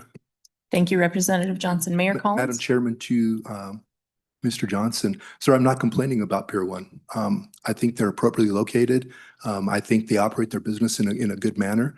I just wish that we would have had the opportunity as a local governing body to have made that decision, not the Gaming Commission and the county commissioners. Our county commissioners are awesome. We like working with them, but quite frankly, it's inside the city limits. It should be us that makes that decision, not somebody from outside of our area choosing what's best in our community. And I strongly believe that. Representative Johnson? And if I could answer the zoning question a little bit. You know, I think what happens in zoning is you miss the nuance. You miss the ability to have some flexibility. So I've thought about this a lot. And, you know, if we're not able to get local control, what I'm going to recommend to our governing body is that we do enter into some zoning. And probably what we would look at doing would be to look at churches and daycares and schools, places like that. And we would break a distance that you can't have one within those distances. And that would very much limit where HHR facilities could go. But I think about, we have one on Pershing Boulevard. It's probably to me the gold medal example of what is a great place. It has a bowling alley, it has an arcade, it has a restaurant, and it has a gaming facility. And to me, it's a real additive thing to our community. It pays a lot of taxes. It's a good addition to our community, but it's close to a school and it's close to a church. So in a zoning situation, we probably would not have let it go there, but it's on Pershing Boulevard. There's a strip mall about a block long that blocks it from those areas. I think we would probably looked at that with the local control and say, you know, that is a good place to put it. But if we just resolved and do it by zoning, I think we would never have allowed it to go there. And so I think by just strictly using zoning, we lose the ability to have that flexibility and the nuance of picking the right places to go, where somebody could come and say, you know, this is a great place. Yeah, it's close to school, but there's a block with a restaurant and a health club and things in between it. It probably mitigates the impact that it would have on that church and that school. And I think we lose that. And I would rather have the ability to sit down with them and try to find the right place rather than just eliminating most places because we're fearful of what could happen and we have to zone them so that they can't go where they should go. Follow up? Thank you, Mayor Chairman. Zoning, if you were to have gotten ahead of this game and had zoning restrictions for these establishments, those specifically the one you mentioned, they would have had to request a zoning change. And that would involve the churches and the schools and the neighborhoods in that area. There's also another one on East Pershing that is pretty close to a junior high and a senior high. And that would be the same thing. You could have gotten ahead of this situation, and I'm not faulting you. I know it's a difficult situation to think of what in the future what it's going to look like. But now we've gotten to the future, and you're wanting us to change things. So I'm just saying that zoning could have helped you a lot. Madam Chairman, if I could answer that. Mr. Collins, go ahead. Mr. Johnson, I think maybe talk about zoning a little bit. Typically, when things happen like this, they would be zoned by right. So, you know, if it's a CB zone, and we would allow that to be in a CB zone, it wouldn't come back to us. It wouldn't require a zone change. They could just go there. And it could be right next to a church or a school or a daycare. But if it's zoned by right, we don't have the ability to arbitrarily say, well, no, you can't go there. If they meet all of the boxes that it says, you know, are you in the right zone? Do you have the right setbacks? Do you meet all of their criteria? As a governing body, we don't have the ability to deny them that. That's what the purpose of zoning is, to make sure people go in the right places. And, you know, in the case of Pier 1, you know, that location, that would have been zoned by right, and they could go in there. You know, the one on Pershing probably would have been zoned by right. just because of the zoning that was applicable at that time. Thank you, Mr. Collins. I do have one question for you. You mentioned that you went in and you spoke with this property owner about their liquor license. I have pause for concern that we've allowed underage drinking more than one time before revoking a license, but because that sets a precedence for the gaming permits, if this was to pass, how many times do you give them an opportunity to rectify the situation before it then becomes revoked? Yeah, Madam Chairman, I think sometimes you have to give them a little bit of grace. And in this situation, the first time I learned about it, we went and met with them. But I learned after a while that it had been going on. I learned about it at church of all places, that somebody said that something happened to their daughter, and it made me start to do some research. And I found that it actually had happened more than once, but we didn't know about it. So we were there immediately. I mean, I found out on a Sunday, and that week I was there to take care of it. We have had some people who've had underage, we do stings on a regular basis, and we send underage people in, and they get sold. We do sit down with those people and we ask them for, a written plan for how they're going to do that. What are they going to change in their training? What are they going to do differently in their operation to try to ensure that that doesn't happen again in the future? And without exception, we've been able to be successful with that. We haven't had to take it any further because I find that the people who hold liquor licenses, at least in Laramie County, seem to be very cognizant of what the rules are. They're really good community sponsors and people in our communities. And I think they also know that if they don't, and we have to come back again and again, that at some point we're not going to give them their license back. We have had to suspend a license a few times to try to get people's attentions, like for a weekend or something like that, because it happened a third time even after their plan, and we don't sure that we had their attention. We closed them down for 48 hours and come back. And since that time, we don't have any problems. So we've been able to manage those at a local level, I think, very well. Thank you for that. Any further questions? Co-Chair Cole. Thank you, Madam Chairman. Good morning, Mayor. Good morning. The question I have is this: in the year 2025 that we sit in, and with the current situation you have with licensed people having licenses within this community to operate their gaming activities, that if there was a zoning change, how could that affect the current operators, which you're near saturation, I would argue, right now with operators? Pretty well you got enough of them. And so you were not going to have a lot of new people entering the market. So we have a bunch of existing people. So if you were to zone, what relevance would that have towards anybody who's currently conducting operations in the city right now? I mean, could you take away their ability to do their business on their premises that was so licensed to do, or not? I mean, that's my zoning question, is like, what is it going to do to change zoning at this point? Frankly, it would have been good 20 years ago maybe, but here we are in the year that we currently are. So what are your thoughts on that? Madam Chairman, you to the co-chairman, if we were to change it now, all of those operators that are there would be grandfathered. They'd be non-conforming uses, and we recognize those uses, and they would be allowed to continue on into perpetuity as long as they manage their business, in the appropriate way. I believe that once these places are opened, they have the right to do business. And I don't think we should arbitrarily or capriciously remove their ability to be successful in their businesses. They just need to manage them appropriately. It might hurt their ability to transfer that license to a different place if they wanted to move, in the future. But as far as their current operations, it shouldn't affect them at all. Thank you, Ms. And it shouldn't. Further questions? Ms. Ashley. Thank you, Madam Chairman. Just as it relates to the zoning, there was previous testimony that talked about this local authorization really discriminating against the WHO. And I would argue that's what we should be talking about, is the WHO. Again, we have stated for the record, we are fine with all 4 paramedics that are here and they have Wyoming roots. I am concerned about outside money and outside players coming in. And if it's in a zoning situation and a renewal, there is no renewal. So Pier 1 Imports gets bought, by whoever down the road, and they start coloring outside the lines. Once you've been zoned it's done. And so there's no opportunity for conversation, and the who is concerning as that changes and evolves. Representative Johnson.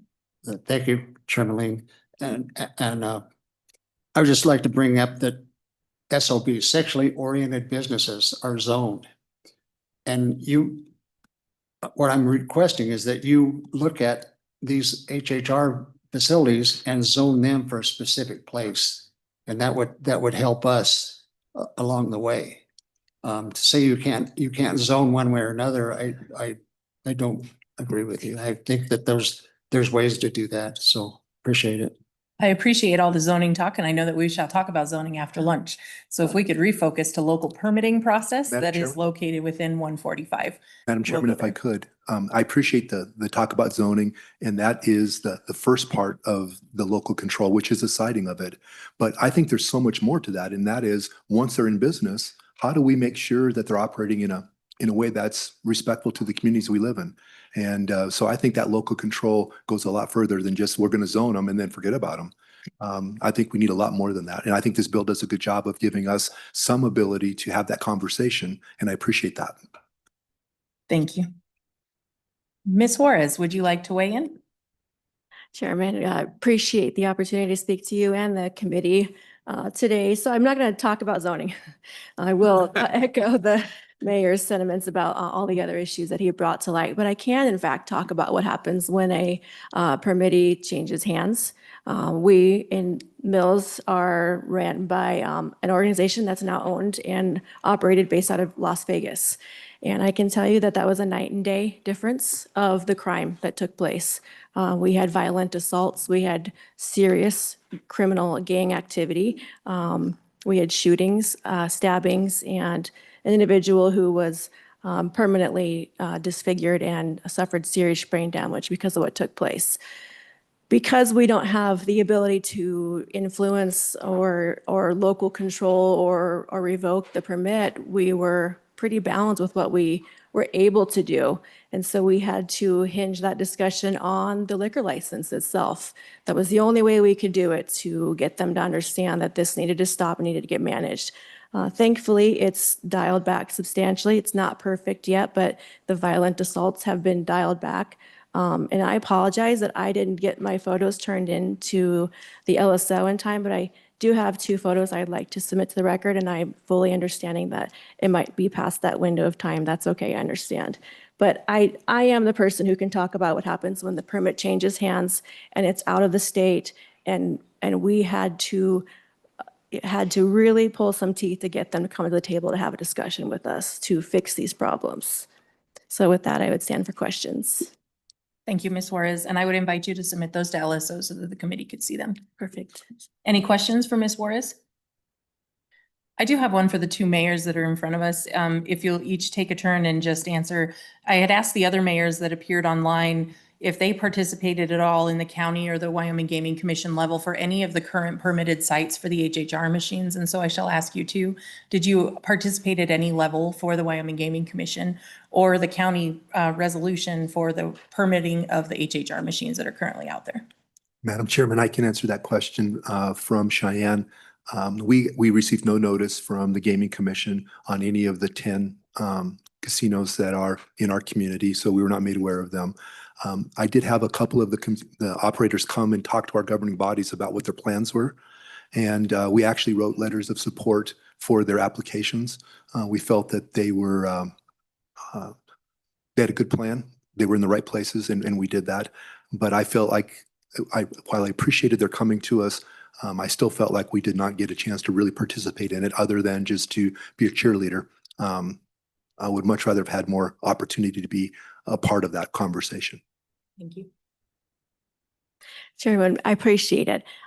So because of my short term as mayor, the previous one before me, he did have the opportunity to speak with the local, we have one, it's just the local club there. And they actually came to the city. At the time, it was the idea that there was only one permitted facility in a municipality at a time, and that's since changed. But that's why they came forth, is they wanted the buy-in from the council, and they got it. And they had the discussion from the get-go. As well, they came during my term to say we're changing hands. I will be clear that I have no ability to deny that, though. So as much as I would like to say I participated in it, I could not, even if I wanted to. Thank you. Thank you for your responses. Any further questions? Thank you. Is there any further public comment on LSO 145?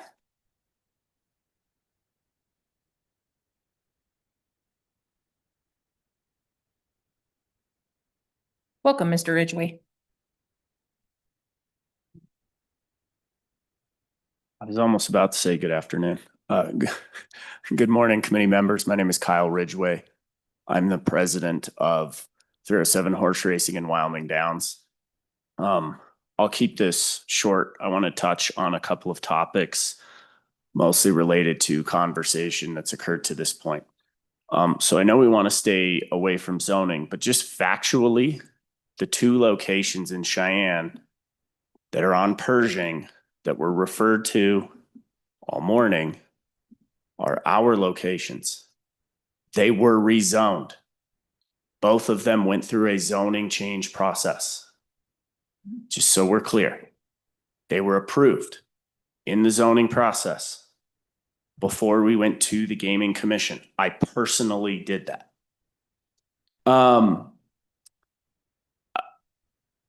I want to talk about, I know the Mayor of Mills just testified about one of our locations. A lot of the issues related to that location were under prior ownership before this joint venture. One of the issues with that particular location was it was a nightclub. The Derby Club also had a nightclub at one point in time in Gillette. As you know, nightclubs have issues. Since we closed the nightclub, we've not had the same level of issues as you heard the mayor testify about. So when we do talk about this industry in a negative fashion, let's recall that there are other uses for some of these facilities that sometimes create issues that are worse than just having gaming for seniors for the most part, frankly. I would like to talk about the 100-mile rule for a minute and to piggyback on something Mayor Collins just talked about and Ms. Harpstreet just talked about. You know, this is about not just who these existing operators is or are. This is about creating some certainty for the next decade. As you know, these permits change hands over time. Businesses change hands. You know, in 20 years, these businesses may not be owned by the same people. In 10 years, these businesses may not be owned by the same people. In 5 years, some of these businesses may not be owned by the same people, depending on what happens. And so you don't want to make policy based on necessarily personalities or who we like or who we don't like. What we need to do is create a clear regulatory framework that affects everybody. That is what this bill does do. There are sections of this bill that apply to our locations. We have 2 border properties that we're in the middle of either permitting or under construction for. The language on page 9, line 12 about the time periods to be open apply to at least 2 of our projects, having nothing to do with cowboy racing.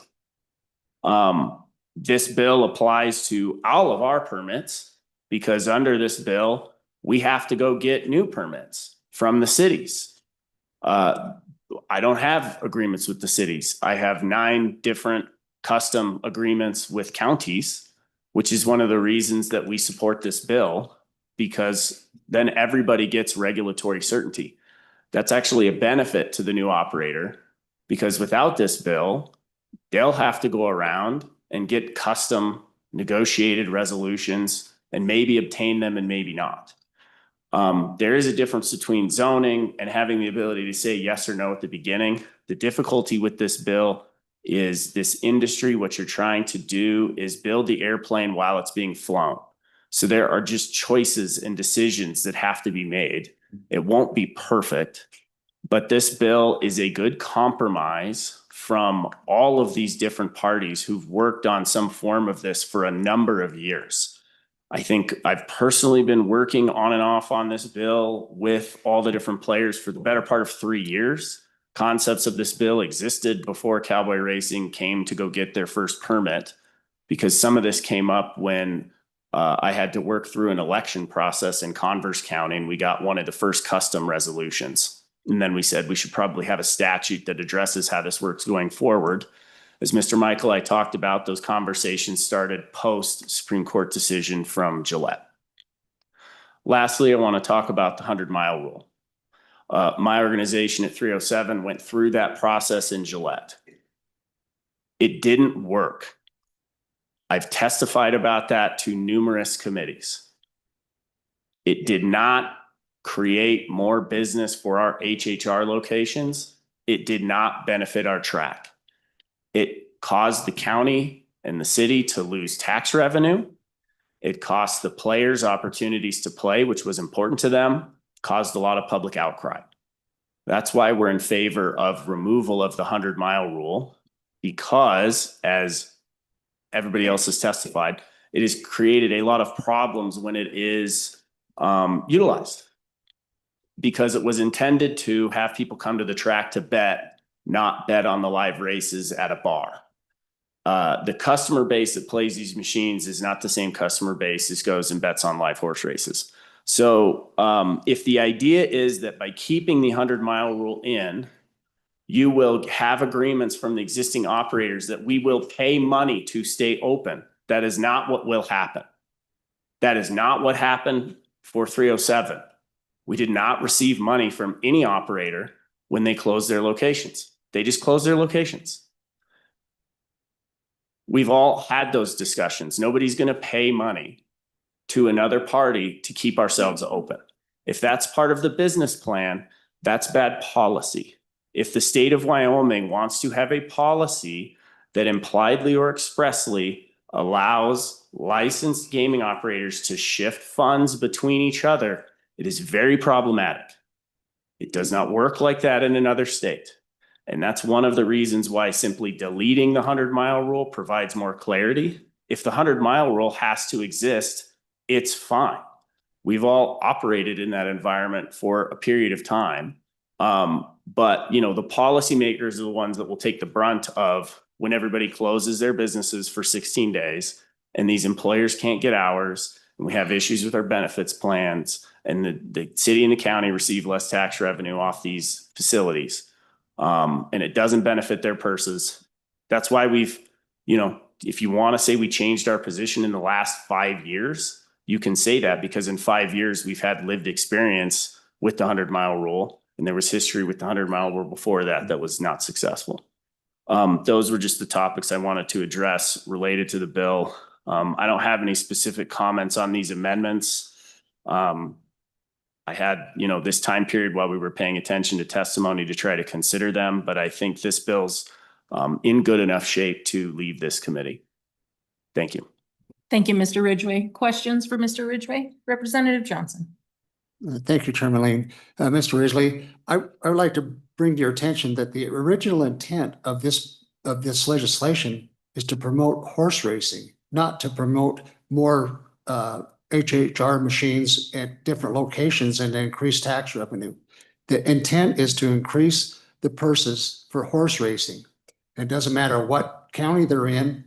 If Cowboy Racing were to have facilities in your county or near you, they would pay into your horse track.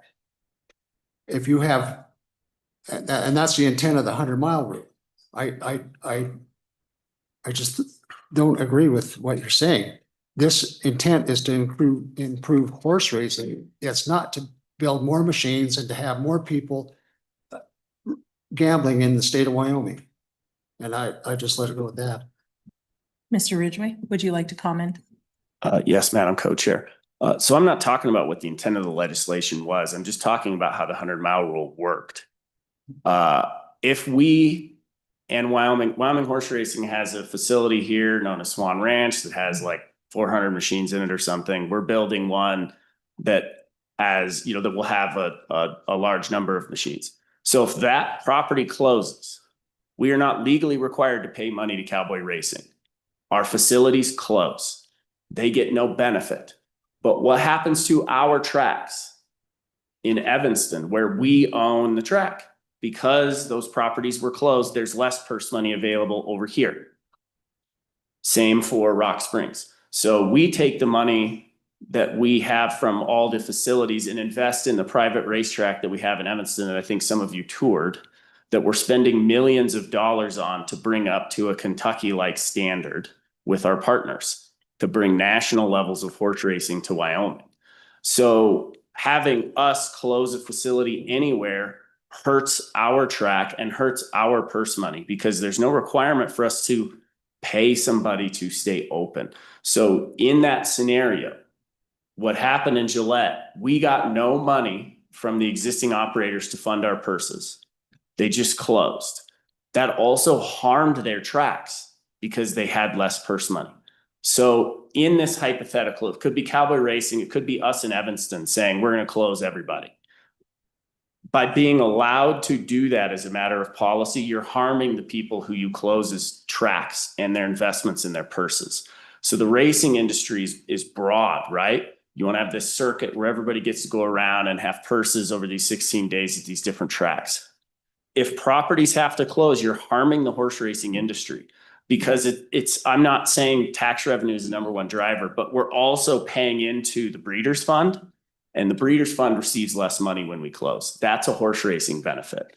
So I'm not saying the tax revenue is the primary driver. It's all of these things together are negatively impacted by a business closure. Follow up? Yeah, thank you, Chairman Lee. Mr. Ridgway, I'm not saying that you have to close. That's your decision. Your decision is to not support the track in that county or that area. If Cowboy Racing were to have a facility in your county, they would pay into your track also. I'm saying that the intent is to improve horse racing, not to have more machines and have more people available. I just discount your argument. Thank you. Chairman Kolb. Yeah, thank you, Madam Chair. Well, Kyle, let's dig into this a little bit. So we got the scenario where we have all the HHR machines, which are symbiotic to the relationship to the purses. In other words, that funnels the money to the purses, right? So clearly, the more revenue from HHR, the more purse money there is, providing the percentages stay the same. So if we had a scenario where you in particular would pay someone else for not having HHR machines, basically they have a track, right? And then you have to pay them this percentage out of your machines for purse money.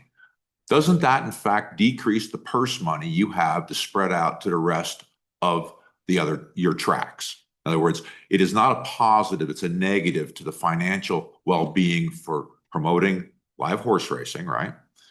And so a contributor who doesn't, a taker is not a contributor. He just takes money out of the pool, and then there's less money for the pool. So if we in fact want to support live horse racing, it doesn't behoove us to decrease the money for the purses, because if there's less money for purses, the horse racing suffers. So my point would be is the only way it works is if you had another operator with HHR machines that would contribute to their own purse, right? And if any other money comes along that's taken away from your purses, that's less money per your track for purses, as I understand it. So tell me if my math is wrong or right on this. So my point would be is HHR supports live horse racing vis-a-vis purses. We'll just talk about the purses now. And without without HHR machines, we wouldn't have the horse racing industry we have in Wyoming today. And that would be my question I'd ask you. Do you agree with that? Or what's your philosophy on the money and how the money flows between you operators that have tracks and HHR machines for the purses, and then having a situation where you close? How does that benefit anybody? Thank you, Senator Kolb, co-chairman and committee members. I think you stated it accurately, that closing harms the horse racing industry. The closures that happened in Gillette did harm the horse racing industry for a period of time. I would also add, legally, I have questions about the legality of shifting the money in the first place, going back to the conversation I was just having with Representative Johnson. So Under our state statute for our licensure, we have to have a horseman agreement. We have to have an agreement with a group of horsemen. Our horseman agreement would have to legally allow us to share funds with another track. I don't believe my agreements allow me to take any money earned from our simulcast operations and give them to another track. First of all, we'd get sued by our horsemen if we did that. Second of all, just as an axiomatic principle in gaming, it is not good policy to have money shifting between gaming operators.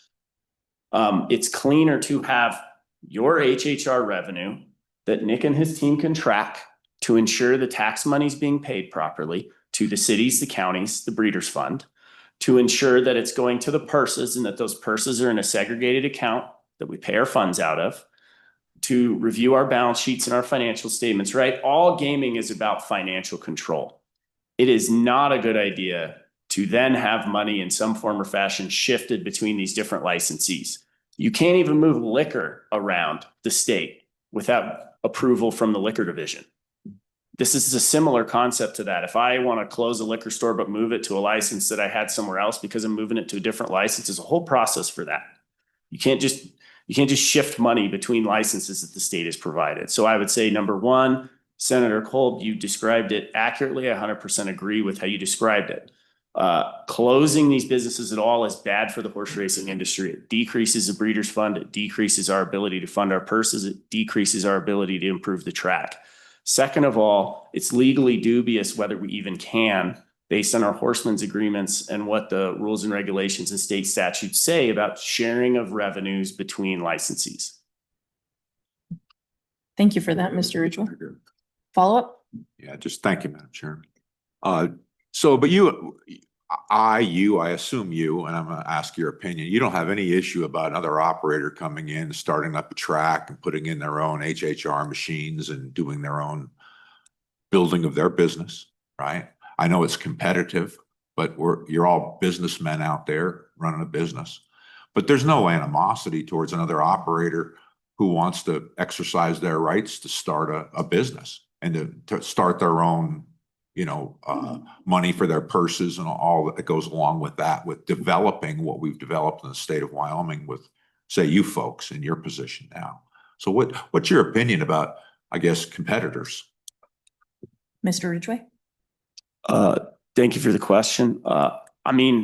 We operate a business within the rules and regulations and laws that are provided by the state and our regulator. So if the state and the regulator thinks it's a good idea to have competitors, then we make our business decisions based off that.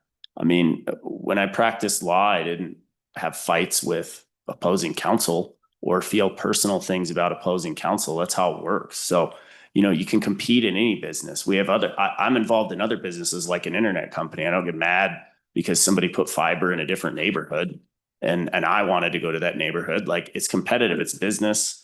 You compete with each other. If the state wants to have 10 tracks, do I think that's good policy? And you're asking my opinion? No. I think you look at that spectrum study and you all make your decisions about what policy are. All we can do is operate within the contours of the environment we're provided. But there's nothing personal about these things. What we're asked to do is, I've heard the entire time in this industry for 5 years, sideboards or controls or caps or quotas, or we got to get our arms around this thing, or freezes or moratoriums or what have you. Like, our role in policymaking is to provide you the information about how it's currently working and what decisions we might make based on what changes there are or are not. That's my perspective on that. Like, it's a field of play that you compete in, but there's nothing personal about any of these things. I have a good relationship with Will Edwards, as far as I can tell, and Pete Liguori and the folks over at Wyoming Horse Racing. I haven't had issues with anybody that's operated in this industry in the time I've been involved. Thank you, Mr. Ridgway. Along the lines of knowledge, you mentioned that there was a public outcry when you did enforce the 100-mile rule and closed your facilities in Gillette. Could you kind of walk me through what that did as far as from a business perspective with your community relationships? We worked our way through that, I guess. Like, customers weren't happy when they tried to go to our competitors and they couldn't play. and then they would refuse to come to our locations. And I think, you know, there was sort of a stain in the community for a period of time with 307 and the Derby Club in Gillette. I mean, you had people that adamantly thought it was a good idea, and you had a lot of people that didn't like seeing businesses closed or employees not getting paychecks for a period of time or what have you. And we worked through that. I mean, at the time, we thought the law would provide one thing, and that's not what it ultimately provided. And the Supreme Court's opined on that now. We have clarity about how that all works. So we adjusted what our business plan was and worked around the state to be good community partners, which ultimately was our goal. I mean, what this industry was 5 years ago versus what it is now is completely different. And we pivoted to, you know, our job is to provide the best product we can provide, nice, clean, safe facilities, and focus on the horse racing. You know, we tripled our purses in 3 or 4 years. All the rest of the operators did the same thing. So it just takes work talking to the folks that are in the community about why you're doing what you're doing. And at the end of the day, you know, how we've conducted ourselves over the last 5 years, I think has given us credibility. And I think we have great relationships with all the communities that we're involved in at this point, because, you know, we're willing to come and personally talk to them, just like I'm doing right now. If there's an issue, like, you know, at the Beacon and Mills or somewhere else, like we would deal with it. Thank you for that clarity. Any further questions? Representative Johnson. Thank you, Chairman Lean. I would just like to bring this to a head that you're asking us to remove the 100-mile rule, which you used to build your business. And I think it's unfair of you to come to us now and say, we need to get rid of the 100-mile rule, where we have a new market just now emerging, and that it could handicap them. And I got to remind you that this law was to improve horse racing. It wasn't to make more money for the cities and counties and the corporations. It was to improve horse racing. And I just think that we need to keep that 100-mile rule in place. Thank you for that comment. Are there any further questions for Mr. Ridgway? Would you like to respond, Mr. Ridgway? I can. Thank you, Co-Chairman. Representative Johnson. I don't care if the 100-mile rule is in or out of this bill. My perspective is, I think you should keep it in. That's why I'm providing the testimony I'm providing about what happened, is that it should be gone. If you keep it in, we can operate in that environment. The purpose of my testimony was to explain that we didn't build our business based on the 100-mile rule, and it didn't benefit our business when it was utilized. That's all I was saying. And, you know, that is your guys' call as policymakers. Like, I don't leave here upset depending on what decisions you make about what laws there are. My job as a member of the public, as an operator and a licensed gaming representative, is to come in and tell you what we've seen and what our experience is. So hopefully you can make the best policy for the state and your constituents as possible. Thank you, Mr. Ridgway. Any further public comment? Welcome, Mr. Edwards. Madam Chair, thank you. I just wanted to address something very briefly. For starters, I do think Mr. Ridgway and I do have a good relationship. I wanted to confirm that. And then in addition to that, I think what was just illustrated was the point that the 100-mile rule is a contentious discussion point. I would encourage this governing body to not weigh down what's important, local control, and with something that is contentious. I would encourage us to bifurcate the issues and have the debate separately so we can move forward with some local control. Thank you. Thank you. Any questions? Any further public testimony? At this time, we'll move to go to lunch, and we'll resume at 1:45, and we'll pick up right where we've left off. Thank you.